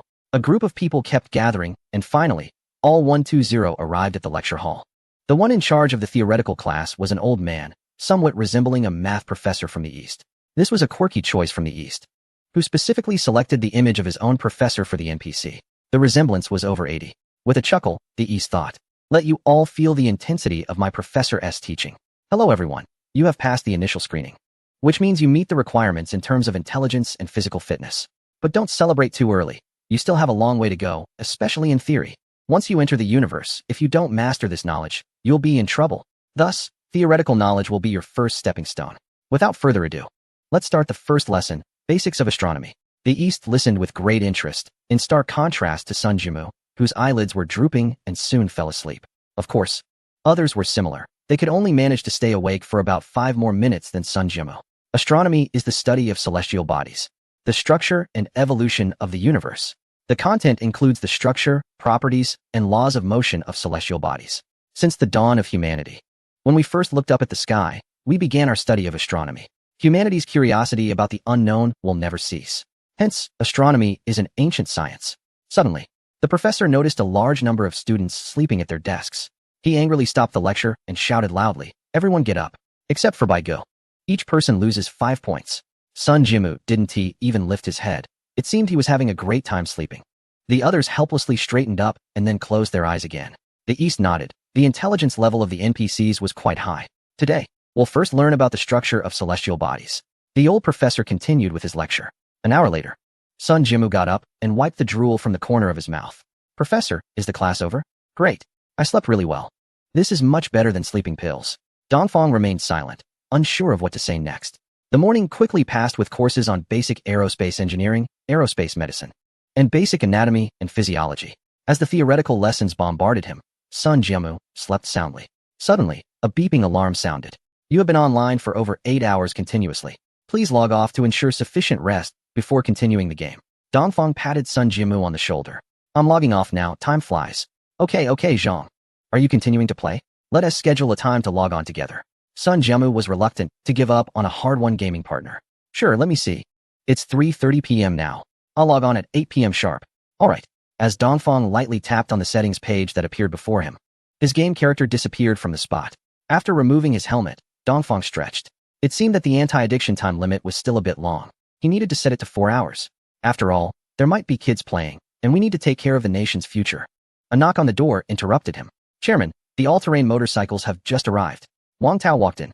Dongfang had arranged for him to be the first to test drive them as soon as they were delivered. After all, who doesn't he have a motorcycle dream, right? Chapter 111 release. As Dongfang stepped out of the headquarters building, the first thing he saw were two sci-fi-styled all-terrain motorcycles parked neatly in front of the building. The motorcycles were painted in black, blue, black, and red. The tail, which pointed skyward, resembled the eyes of a leopard with its turn signal lights. Dongfang swung his leg over and sat down. The seat was made of a new type of nanomaterial developed by Wang Chun, soft, breathable, waterproof, and resistant to deformation even after long periods of sitting. He sat down firmly. It felt very comfortable. He pressed the ignition switch, and a very low noise from the electric motor sounded. With both hands, he straightened the handlebars and then lifted his foot to retract the stand at the bottom of the motorcycle. With the absence of an engine and fuel tank, the weight was considerably less than that of traditional motorcycles. Moreover, the assembly craftsmanship was superior. Dongfang twisted the right handle, and the motorcycle shot forward. As he looked ahead, key information such as speed and battery level immediately appeared on the front windshield. With a low center of gravity, Dongfang felt confident to accelerate. The wind rushed towards him, blowing his hair wildly. Under the setting sun of the company, a young man riding a motorcycle was chasing the wind, round and round. Dongfang continuously tested the motorcycle's performance on the internal roads of the company. Grass, stairs, and unpaved muddy surfaces could not hinder his progress. The all-terrain vehicle showcased outstanding performance. But just as Dongfang was enjoying himself, the streetlights in the factory area began to light up one by one. Winter days are really too short, Dongfang murmured as he rode the motorcycle back to the building, where Wang Tao and others were still waiting silently. Let us take the bikes back. Dongfang parked his motorcycle and reluctantly touched the seat before turning to go upstairs to the company cafeteria. At 8 o'clock p.m., Dongfang donned his helmet and entered the game. Manager Zhang, you finally made it. I've been waiting for you for so long. Sun Jiamu had been waiting at Dongfang's logout point. As soon as he saw Dongfang come online, he immediately walked over and patted Dongfang on the shoulder. Manager Sun, you're really enthusiastic. Haven't you had enough punishment? No way. Let me tell you, I practiced in advance. The spiral staircase project is a sure win. Indeed, it was a sure win. With 10 fingers holding a big bottle of water, he slumped down in the chair, feeling nauseous, waving his hand. I can't take it anymore. Unexpectedly, the training had not paid off, while Dongfang stood steadily beside him, smiling widely. Manager Zhang, your physical fitness is really impressive. Being young is great. At that moment, the instructor came over. All trainees, please get ready for the next weighted training. Everyone put on your flight suits. Here we go again. I can't do this. 80 pounds. Sun Jiamu groaned as he got up and, with the help of the staff, managed to put on the heavy flight suit. Under the astonished gaze of everyone, Dongfang put on his flight suit by himself. Awesome. Sun Jiamu gave a thumbs up. All trainees, please jog around the field. Target 1,000 meters. The instructor shouted loudly. Dongfang was the first to run out and the first to complete the training. Meanwhile, the programmers formed a half circle on the runway, with the best performing at 200 meters and the worst at 100 meters. Except for Baigo, everyone must complete the training within 1 hour. Otherwise, each person will lose 5 points. The instructor's face was as cold as ice. Sparse responses echoed on the playground. 3 hours of boredom. Dongfang practiced squats, high knees, and shuttle runs on his own. Wow, no wonder he's been single for 30 years. Sun Jiamu observed. After waiting for 3 hours, everyone finally completed their training. It was now 11 o'clock p.m. Please play appropriately and ensure sufficient rest. You will be forcibly logged off in 5 minutes. Anti-addiction system. Not bad. It turns out the anti-addiction measures are different during the day and at night. Dongfang ignored Sun Jiamu, who was lying on the ground, and logged off directly. Hey, add me as a friend. Sun Jiamu's last call. On January 1st, 2023, at 2:45 p.m., the scene outside the press conference of the Earthring Company was bustling with people waiting to enter. Wang Ji. Every press conference of the Earthring Company gives me a heart attack. You're from the local TV station in Yan'an. Leak some news. A reporter from Yiwang leaned on the shoulder of a Yan'an TV station reporter, hoping to get some information. How would I know? Their administrative director, Wang, is as tight-lipped as a zipped-up bag. You can't get anything out of him. The two chatted while entering the venue, and with the staff's guidance, they took their seats. Gao Yuan once again walked onto the podium, this time wearing a company-customized Zhongshan suit. Dear friends and guests, thank you for your hard work, haha. It's so frequent to come to the Earthring Company for press conferences. The audience reacted with a chorus of boos. Don't shush, or there won't be any gifts. Gao Yuan laughed heartily, and the audience fell silent again. Alright, back to the main topic. Next, let me introduce the cutting-edge products launched today. The virtual reality headset. The world's first human-computer interactive gaming device. No, I mean learning device. Wireless charging. As long as you are within the signal coverage area, it never runs out of power. Dongfang sat in the audience, excitedly activating the screen peek mode. What did I just hear? What did I say? Dad. The Earthring Dad. Mom. Hurry and buy me a headset. I want to immerse myself in the sea of learning. I want one too. I want to have face-to-face learning exchanges with teacher Bodo. This bunch of nerds. Dongfang laughed heartily. Gao Yuan grinned like a fox, waiting for the audience to calm down. The second item, the Earthring glass. Gao Yuan put on a pair of sci-fi-styled single-lens glasses. The large screen behind synchronized with the images he was seeing. Dongfang looked up at the stage. Gao Yuan glanced down at the audience, and the lenses displayed the person he was staring at. Remarkably, information was labeled in a blue frame next to the figure. Wang Tao, Administrative Office Director of Earthring Company. 28 years old, male, 175 centimeters tall. Gao Yuan shifted his gaze, and the information instantly updated, usable for controlling the large screen at the launch event. Then he switched to renowned journalist Wang Xine, male, current age. Gao Yuan then adjusted the frame. The full view of the blue planet appeared in the lenses, and the large screen divided into two sections. One showing a close-up of Gao Yuan's eyes. The other displayed the imagery projected from the lenses. Gao Yuan turned his eyes towards the position of Huagua. The map quickly zoomed in, further zoomed in, until it showed the area above the Earthring Company. It stopped at the Earthring office building. Take a picture. Gao Yuan demonstrated voice control. Chapter 112, Entering the Capital. The audience erupted in enthusiastic applause, enough to blow the roof off the launch event. The third item, an all-terrain motorcycle using wireless charging technology. The fourth item, a laptop and desktop computer equipped with the world's most advanced chip, the Yuyun 23. The fifth item, a truly foldable screen. Look, it doesn't produce any creases at all. Gao Yuan folded the screen forcefully, then unfolded it, and the camera zoomed in. As good as new. Compared to the excitement on site, the live broadcast was almost exploding. Messages flashed across the screen, and apart from the two words, awesome, nothing else was legible. After 2.5 hours, the launch event finally reached its conclusion. Friends attending the meeting today, we will give away a headset worth 9,999 yuan. I can't let the opportunity to attend the launch slip away, timidly asking, can the invitation get me the headset? Those on the top floor should get a headset. But I need to open a package. Count me in, I'm second in line, I'm not picky about the top floor. Third, fourth, 598th. Oh, the conversation went off track again. The launch event was a complete success. That night, a grand banquet was held at the Earthring Company restaurant. No media outlet left. They all wanted first-hand information about the products to attract traffic. Gao Yuan was surrounded by everyone. Mr. Gao, please have the administration send a detailed product information. All right. He didn't really hear what everyone was saying, just nodding repeatedly. Dongfang hid in a corner, having had his fill. The phone rang. It was Su Lei calling. Hey, Su Ge, what's up? You kid, such a sensational scene, and you didn't tell me in advance. Just a small scene, a small scene. What do you want to know? I'll report right away. This helmet, how do you describe it like in a sci-fi novel? Is it like a person's consciousness directly entering it? Yes. It's just like a real person entering a game. Can it simulate war scenarios? Of course, as long as you can imagine it, it can be realized. Great. Su Lei was so excited he was almost jumping. This is what I've been dreaming of. It can fully enhance soldiers' combat capabilities without any loss. What about stability? Currently, there's a zero failure rate, and there are battle simulations available in the interstellar colonization era. You just need to capture and package it. Old Zhao wants you to bring the helmet to the capital and showcase it at the best military conference. Are you confident? Yes. I guarantee I will complete the task. The two ended the call. Dongfang immediately turned and left the banquet hall. In the office, he opened his computer again. Nova, prepare the character design. Capture the combat parts from the game, and make it perfect. Understood, Captain. Nova's voice faded. Dongfang's fingers danced across the keyboard, and the code flowed across the screen. The large-scale battle scene gradually took shape. In 2 hours, Dongfang used 120 minutes to complete all the code. He packaged the module and connected it to the personal training module captured by Nova. The whole game was completed.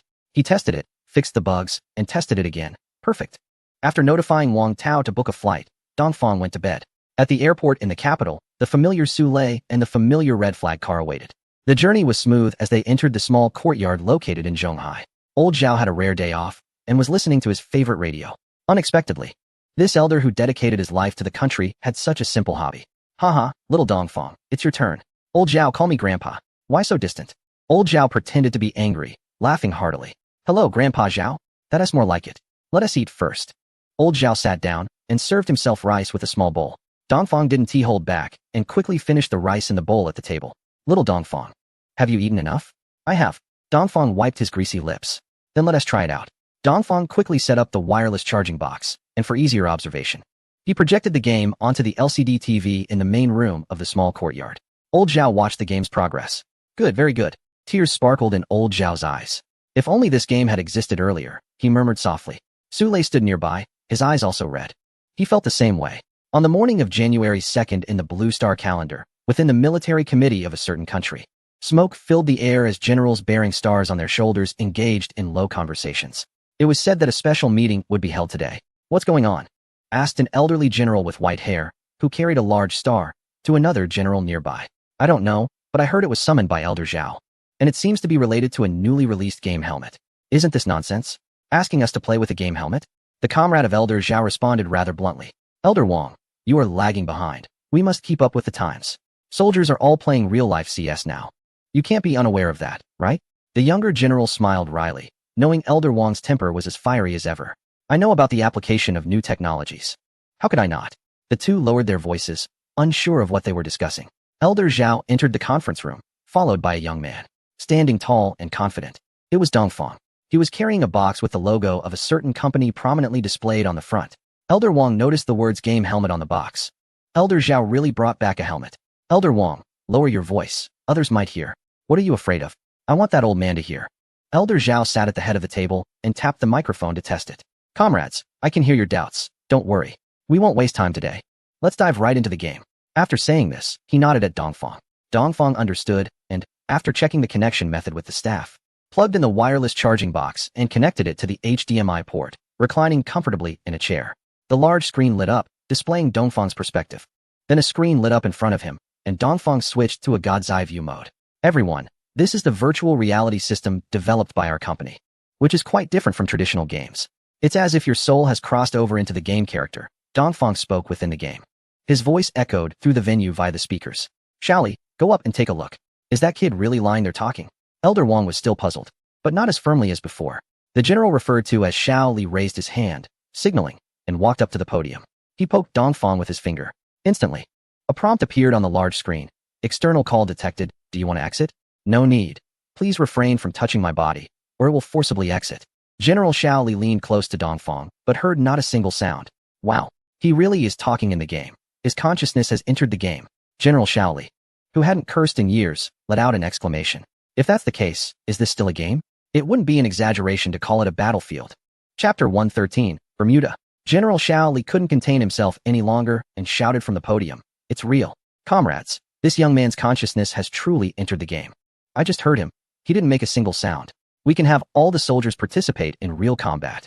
This will significantly enhance practical experience while ensuring zero casualties. He was so excited that he even unbuttoned his jacket and walked back and forth on the podium. The conference room erupted in chaos. You jumped to conclusions way too early. Mr. Wang stood up and shouted. The others calmed down a bit and nodded in agreement. Don't rush, everyone. Let us continue. Mr. Zhao said with a smile. Once he spoke, everyone settled down. Only Mr. Wang snorted in disdain. Now I have completed the setup for the perspective, and we will first enter the training phase. I must clarify that this training is no different from real-life training and live ammunition shooting. As he spoke, Dongfang controlled a character and picked up a DH-01 sniper rifle. He took a shooting position, loaded the gun, disengaged the safety, and pulled the trigger. An 8-ring. The attendees widened their eyes. The white smoke that billowed from the muzzle after firing, the slight recoil that moved the stock back. It was just like in reality. They could all tell at a glance, as they were all experienced with firearms. General Li was excited again. What did I tell you? Look, he didn't want to return to his seat, fearing Mr. Wang would reprimand him. I have demonstrated the shooting training, and now let us directly enter battlefield mode. Since our company has never actually been in a real battlefield, we will use some movie clips. As Dongfang introduced, the visuals gradually changed. After 340 minutes past dawn, he appeared on a helicopter. Soldiers, this operation is codenamed Aaron, and the targets are 2 leaders under the warlord aided. The mission time is 5 hours, and we will arrive at the destination in 3 minutes. Dongfang sat in the corner of the plane and looked back, there were 7 other planes accompanying them. The famous Black Hawk helicopters. Then, there was intense urban combat, with white soldiers battling black adversaries, Somali pirates. Fierce gunfights, RPG rockets flying through the air, and the rundown streets of Somalia. What was originally a half-hour mission was extended indefinitely. General Lee was so pumped up that he wished he could experience it himself. Mr. Wang mumbled to himself, neither side is any good. They'd be better off all dead. This demonstration ends here. Dongfang finished speaking, exited the game, took off his helmet, and sat beside Mr. Zhao. Now that everyone has seen it, let us share our thoughts. Mr. Zhao opened the floor. General Lee was a bit impatient. Great. Absolutely great. Can I try it out first? I fully support the decision made in the meeting. Mr. Wang shot a fierce glare at General Lee. This high-tech stuff is indeed impressive. I have no objections. The others expressed their agreement, showering him with praise. Then let me share my opinion. Such a great tool should be procured by all major military districts, and it should be equipped without delay. The young man beside me, Dongfang, is the head of a helmet manufacturing company. You can discuss procurement issues with him. Dongfang was immediately surrounded.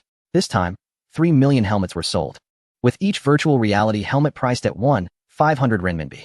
In fact, Dongfang's profit was 1,000 RMB per unit. Not only did he gain friendships with various military districts, but also secured funding of 3 billion renminbi.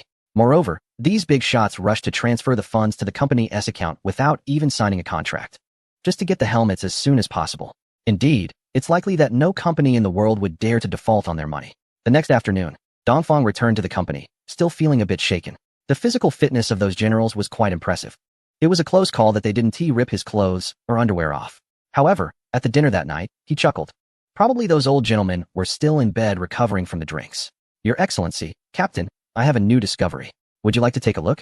Nova hadn't called him directly in a long time. It wouldn't send such messages without a significant reason.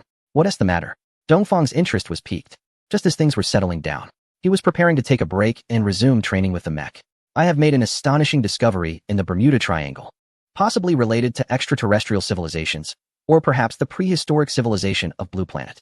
Never mind, you should come see it in person. Alright. The well-known Bermuda Triangle is actually located in the western islands of the North Atlantic, between 32 degrees 14 minutes to 32 degrees 25 minutes north latitude and 64 degrees 38 minutes to 64 degrees 53 minutes west longitude, about 928 kilometers from the mainland. It is also home to the Bermuda Islands, consisting of 7 main islands and over 150 smaller islands and reefs, forming a fishhook shape. Bermuda Island is the largest, but only 20 of the islands are inhabited. The average annual temperature here is 21 degrees. The ocean currents are exceptionally complex, and the numerous disappearance incidents have made its reputation widespread. According to incomplete statistics, from 1880 to 1976, there were 143 reported disappearances here. It's truly alarming. When Dongfang arrived in Bermuda, it was winter in North America. The dangers here are well known, so whether on the sea or in the sky, there were no animals, let alone people. Dongfang felt as if he was the only person in the world. Warning. Interference from an unknown strong magnetic field detected. The current magnetic field intensity is fluctuating. To ensure the normal suspension of the aircraft, the energy protective shield has been activated. The monotonous voice of the shuttle's main control computer echoed. Nova, I've arrived. Where is the D-type interstellar battleship? Dongfang had long wanted to see this uniquely designed starship, which could not only enter space, but also dive underwater. Please wait a moment. The D-type ship will reach the surface in 2 seconds. Just in time to pick you up. As soon as the words were spoken, Dongfang saw it on the shuttle's display screen. The D-type submarine, about 2 kilometers in diameter, emerged from the water, pushing aside the sea. As soon as it surfaced, a circular door with a diameter of 150 meters automatically opened at the top. Upon looking eastward, he saw a spacious landing pad below. Captain, please land. The shuttle, with a flash of blue light, landed precisely in the center of the landing pad. The passageway above automatically closed and disappeared. Please proceed to the bridge's main control room. Familiar indicator signs lit up beneath him. Chapter 114. Underwater observations. Once he submerged beneath the surface, he felt a difference. Data indicated that the ocean current in this area was the powerful Florida Current, which flows from the Gulf of Mexico through the Florida Straits, reaching a width of 150 kilometers. Its flow rate was between 130 to 150 kilometers per day. Normally, such turbulent currents should appear 800 meters below sea level, but the massive D-type starship stirred the currents as it ascended and descended, causing him to notice the anomalies immediately. Standing in the main control room, he activated the holographic viewing mode again. The walls around the control room instantly vanished, replaced by the deep blue sea. Curious fish swam around the enormous sphere and gradually approached the starship. They gently touched the protective shield with their mouths, only to retreat in fear and swim away quickly. After a while, they returned out of curiosity. Various types of plankton glowed as they brushed against the shield. Despite having seen it many times, he was still captivated by the unique environment here. The seaweed exhibited a dark brown color, creating a particularly oppressive feeling for anyone within. Besides the common fish, he also spotted a fierce species known as the swallow eel, whose mouth resembled a hinge, with its jaw length reaching a quarter of its body length. There was also a uniquely shaped flying fish, with exceptionally developed pectoral fins resembling bird wings. These fins extended all the way to the tail, making its entire body look like a weaving shuttle. It was incredibly fast, reaching speeds of up to 10 meters per second. His gaze followed the flying fish as it darted away, and then he noticed a massive dark shadow. Adjusting the image for a closer look, he saw 3 gigantic pyramids arranged in a triangular formation. Nova, is that a pyramid? He couldn't help but ask aloud. Yes, you are not mistaken. It is indeed a pyramid. This area was once land, but due to the passage of time and tectonic shifts, it has become an ocean, leaving the original structures submerged beneath the sea. Nova, why don't we go there? Because the underwater discoveries are more important right now. If you're interested, we can visit on our way back. Okay. There were no further notable encounters along the way. The starship quickly reached the depths of the Bermuda Triangle, descending to a depth of 6,000 meters. The seabed was riddled with large pits, and he counted about 100 of them. Each pit was filled with various wreckage, including ships and planes, even fighter jets adorned with insignias. Captain, these pits are one of the reasons for the complexity of the Bermuda Current. Some are just deep holes, while others are volcanic vents. Look at that one. The wreckage has already melted into a mass. Following the indications that appeared before his eyes, Dongfang saw a large pile of steel. Then he noticed a cluster of buildings. Yes, a vast area of structures quietly rests on the seabed. An underwater city. That is our destination this time. After Nova finished speaking, the starship began to move, heading straight for the buildings. As they got closer, Dongfang was stunned. It was the Mayan civilization style he had seen on TV reports. These buildings were remarkably well preserved. They didn't seem like they were built 400-500 years ago. The exquisite carvings on the exterior showed no signs of erosion, as if they had just been completed yesterday. Algae and other marine life had vanished without a trace. Captain, we will arrive at the destination in 1 minute. Are you ready for a close observation? Of course, I can hardly wait. Dongfang had already put on the custom diving suit sent by the bionic robot, eager to try it out. All right, I've also prepared a small deep-sea explorer for you. Please do not leave the explorer easily. The exploration robot will take you there. At that moment, Dongfang noticed that a large number of robots were busy in the central square of the underwater city. They had long completed the construction of various facilities and were busily collecting something. The captain can set off now, Nova gently reminded the captivated Dongfang. Okay, Dongfang stepped forward, following the illuminated indicators on the ground, arriving at the bottom of the starship. Originally, this should have been the place for interstellar mechas to depart. However, it had been temporarily converted into the launch bay for the Explorer. A silver shuttle-type probe was parked there, about 20 meters long and 5 meters wide, with a pointed head and tail. The head was equipped with 2 huge mechanical arms, and there were 2 mechanical arms on each side, along with engine nozzles at the rear. Nova, why didn't you bring a whole lobster? Dongfang joked, isn't this just a shrimp? Nova fell silent. Joking aside, anything produced by Nova is bound to be of high quality. Dongfang opened the hatch and stepped inside. The platform at the bottom of the Explorer retracted, and the probe slowly descended. Dongfang finally set foot in the underwater city of Bermuda. The probe was actually controlled by Nova, so Dongfang leisurely lay back in the cockpit seat, gliding through the entrance of the underwater city. The wide streets were lined with residences built according to the terrain, seemingly reflecting the Mayans' reverence for nature. They did not change the original ground. Instead, they designed and constructed their homes based on the natural landscape. Just as Dongfang had seen in the starship, each building was adorned with exquisite and mysterious patterns. The wooden doors and windows had long rotted away due to seawater, and each structure resembled a monster with its mouth wide open. Walking in such a vast city, Dongfang felt a bit eerie. Hurry up, Nova, it's all the same. Nothing impressive. He would never admit he was scared. All right. The probe accelerated, and the buildings on both sides immediately blurred into a misty haze. This was undoubtedly to satisfy the curiosity of the Eastern visitor, intentionally slowing down. 2 minutes later, the Eastern visitor arrived at the center of the city. A vast square paved with huge stones, flat and spacious. The busy survey robots instantly brought the place to life. Any hint of fear the Eastern visitor had vanished without a trace. Captain, look ahead. The Eastern visitor gazed forward at a massive building occupying a large area. Surrounded by high walls, All he could see from his position was the square top of the towering structure inside. I checked all the information on this planet and found that this should be a temple. What I want you to see is right here. It actually has a layer of force field outside. There isn't a drop of water inside. It's not prohibitive for living beings, but robots cannot enter. As Nova was explaining the situation, a survey robot stepped forward, heading towards the temple. Once it reached the temple steps, it could advance no further. It forcefully pushed against the ground, even cracking the bluestones beneath its feet, yet it still couldn't move an inch. Suddenly, it seemed to be hit by a strong force and floated backward, landing 20 meters away from the steps. You see, just like that. But its features don't stop there. Chapter 115, The Light Sphere. Thanks to Mo Dizzyling, Phantom F, Fortune, user 150818814. It blocks all non-living entities from entering. It's somewhat similar to a field, but intermittent. Strangely, it doesn't prevent living beings from entering. Look at those steps. The Eastern visitor glanced at both sides of the steps where the robot had tried to ascend, and his pupils immediately constricted. There were piles of bleached bones everywhere, stacked like small hills. Damn, the Eastern visitor couldn't help but exclaim. Look again. Just as Nova finished speaking, another robot stepped forward. It held a fish in its mechanical arm, a long, writhing dragon fish, with scales resembling armor. The pressure here was too great, so the dragon fish was covered by a protective shield. The robot approached the steps, removed the shield, and easily placed its mechanical arm above the steps. Then it loosened its grip, and the dragon fish fell onto the steps. At the moment the robot released its grip, it seemed to experience a tremendous force and was immediately pushed far back. The dragon fish tumbled on the steps and landed among the piles of bones. After a violent struggle, it exhausted its strength and collapsed motionless on the bones. Nova, what kind of animal bones are those? Many large fish species, like whales and octopuses, but more are smaller fish that can withstand immense pressure.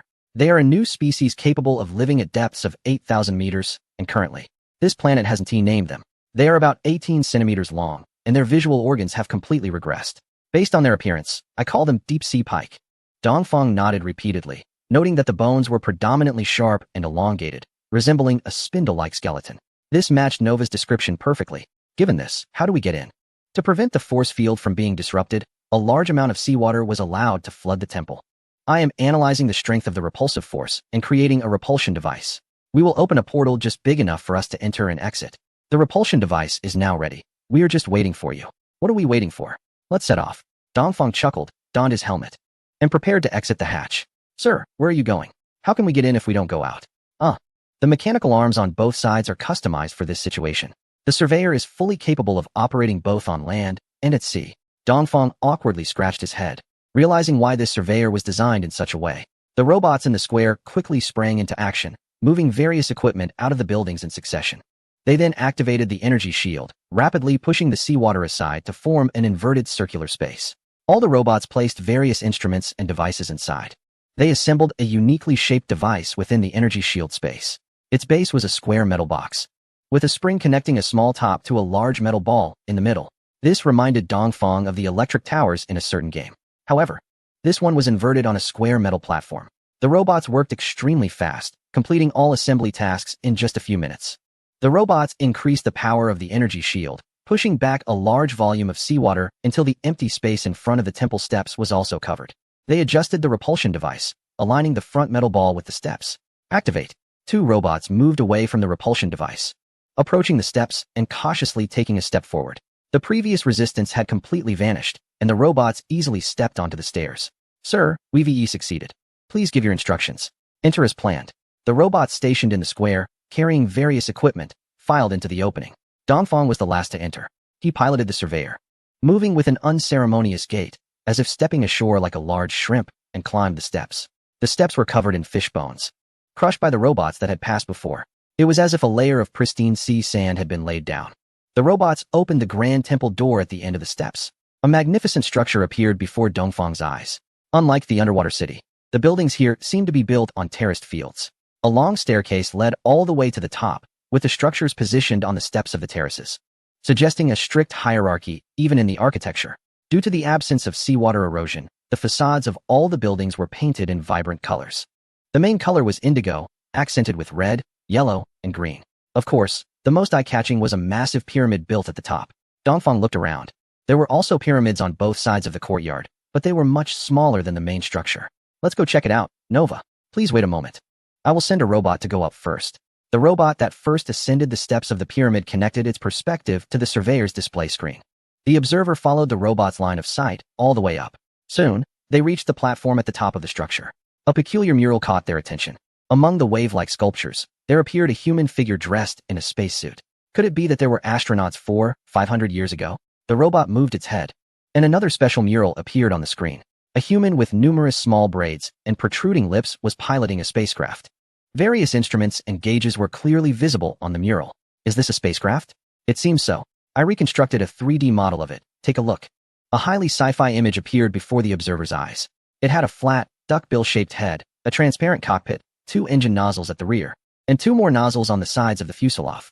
There is no doubt that this is a small single-person spacecraft. Flight within the planet does not require side nozzles at all. The technological level of this ancient civilization must not be low. The robot shifted its gaze and approached the tightly closed hall doors. The massive doors seemed weightless as they were easily pushed open by the robot. A blue spherical object appeared in the center of the hall. It was operational. Just as the robot stepped over the threshold, the sphere emitted a blue laser. Before the robot could react, it was struck down. The view went dark and quickly switched to the robot behind. A robot with a large hole in its chest collapsed on the ground, emitting black smoke and sparking, its arms and legs twitching uncontrollably. Retreat! The observer shouted loudly. The reconnected robot immediately backed away, but at that moment, the blue sphere shot out another laser. Unsurprisingly, the second robot was hit. Fortunately, it seemed to have left the sphere's range. After hitting the second robot, the sphere quieted down, floating there motionless. Chapter 116, Stagnation, thanks to Abba Abba Aha. Abba Abba 321. What kind of weapon is this? The observer felt anxious, as they were about to enter the most critical area, but were stopped here. Curiosity was itching at their heart. This seemed like a piece of equipment similar to a surveillance sphere, capable of automatic exploration and self-attack. However, its energy source was quite strange. According to archaeological findings, this ancient civilization suddenly disappeared 2,000 years ago. Under normal operating conditions, the energy should have been exhausted long ago. We need to explore further. More information is necessary for research and analysis. So, we need more robots to test the waters until we make a discovery? It seems so, sir. Just as the observer expected, even with advanced technology, they could not analyze any useful information. All right. All robots that entered the temple were crowded in the open space in front of the hall. A total of 298 Nova units reported the number of robots, and the captain gave the order to begin.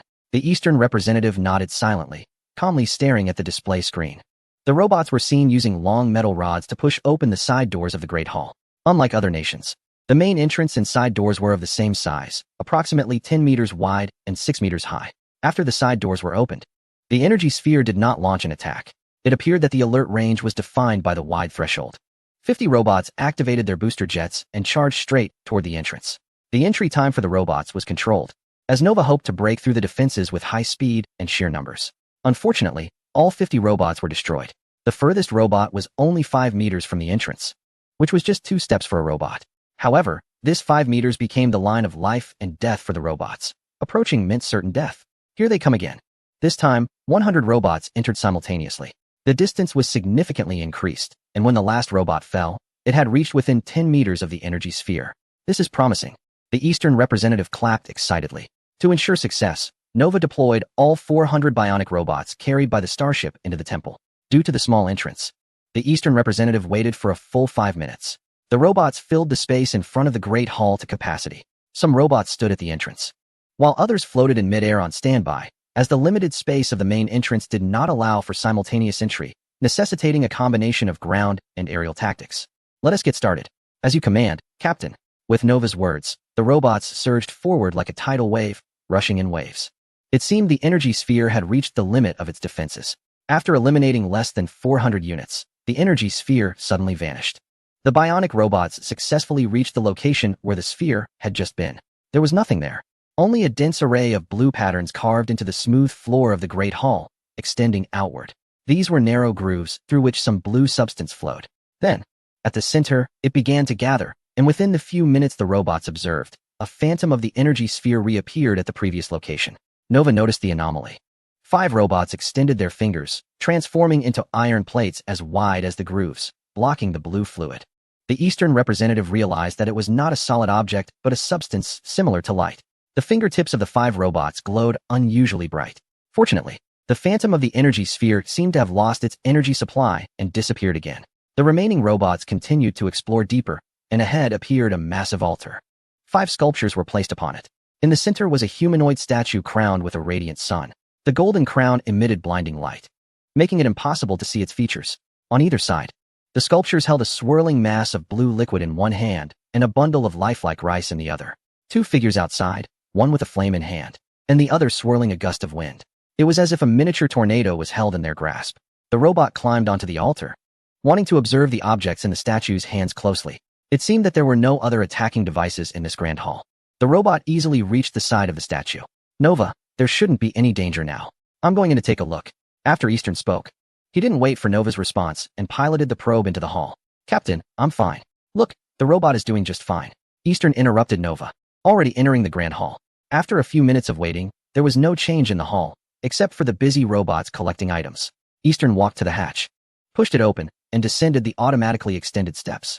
Nova, how's the air quality here? There's no difference from the surface. The oxygen level is even higher. It could be called an oxygen bar. But for safety. Eastern heard this and immediately took off his helmet. It was too stifling. You shouldn't take off your helmet. All right, just pretend I didn't say anything. Eastern chuckled and walked toward the location of the light sphere. Compared to the ultra-realistic images on the display, the physical object had a greater impact. The groove was actually covered by an extremely thin metallic substance. Eastern touched it. It was incredibly smooth and delicate. The tentacles felt icy. The pattern formed by the grooves was distinctive, with all the lines creating the shape of a lotus flower. In Maya civilization, the lotus represents the beginning of civilization. This is quite interesting. The beginning of all things? Eastern followed the direction of the pattern. He continued until he reached the wall of the hall, and the pattern showed no signs of breaking. It seemed to extend directly outside the wall. Forget it. I'll check outside later. He turned back toward the altar. In front of the altar, there were 9 square pads. This was something the robot hadn't captured earlier. Was this the place where the Maya knelt to worship the gods? Eastern looked up at the blinding sun crown and stepped up to the center pad. Handprints. To be precise, there were 2 impressions shaped like handprints, right in front of the square pad. It seemed to be where the Maya placed their hands while kneeling. However, the thumb positions of the impressions were also connected to those fine grooves, which probably hadn't been used for a long time, as there was no blue light flowing in the grooves. What is this for? Eastern furrowed his brow. He looked up once again at the tallest, blinding sun crown. Is this the god? Eastern's thoughts seemed to be influenced by something, and a look of confusion appeared on his face. Captain! Nova noticed Eastern's unusual behavior and tried to wake him. The robot on the altar immediately jumped down and rushed toward Eastern. Unfortunately, it was a bit too late. Eastern had already pressed his hands into the 2 impressions. Chapter 117. The light gate. As Eastern pressed his hands into the impressions, blinding blue light erupted. A portal appeared before him. A tremendous suction force came, and in an instant, Dongfang vanished from his spot, drawn into the suddenly materialized light gate. Dongfang found himself momentarily disoriented, seemingly traversing through a passage at high speed. The robot lagged slightly, just managing to grasp the corner of Dongfang's clothing. A massive flow of information began to spread through the air, seemingly heating it up. The 100 robots that entered the Great Hall went into a rampage. Activating their scanning equipment at maximum power, they scanned back and forth over the ground where Dongfang had disappeared, trying to detect hidden spaces. Another robot similarly placed its mechanical arm into a recess. Unfortunately, there was no change in the indentation at all. What to do? Where has the captain gone? Nova shouted anxiously over the communication line. Unfortunately, no intelligent robots would respond. There was no choice left. It seemed the creation plan had to be initiated. Nova's voice lowered. Meanwhile, the secret base at the deepest part of the Mariana Trench began to operate at full speed. In less than half an hour, a special liquid robot was produced on the assembly line. It surprisingly had a gender, with long hair and an S-shaped body curve. It turned out to be a female robot. It was then sent to the assembly station. The robot's abdomen immediately split open, and various devices were meticulously installed into its cavity by waiting mechanical arms. A heart-like nuclear fusion engine and a stomach-like bioenergy converter were among them. Although they resembled human internal organs on the outside, each functioned differently. Next, something resembling a human brain was installed into the robot's head. After the robot lying on the assembly table closed its abdomen and head, a helmet was secured on top. The connection was completed. Shall we begin data transfer? A monotonous, synthetic voice inquired. Let's start, and remember to save the backup. Nova's voice came through. Understood, Nova. A blue data stream appeared from the data cable connected to the back of the helmet. Unexpectedly, it was a visualized line. During the data transfer, the current progress was at 5. Good luck. During your absence, I will manage the base until your return. The synthetic voice gradually exhibited some human-like traits, becoming less robotic. However, there was no response. Only the flowing blue light from the data cable cast flickering shadows in the workshop. Current progress, 15, 35, 85, 92. Suddenly, the female robot lying on the assembly table began to convulse. Warning: current body temperature is abnormally elevated. Internal temperature has reached 40 degrees Celsius. To ensure the safety of the brain-like biological storage unit, activate Emergency Plan C. The previously monotonous prompt became urgent. The engineering robots waiting around the assembly table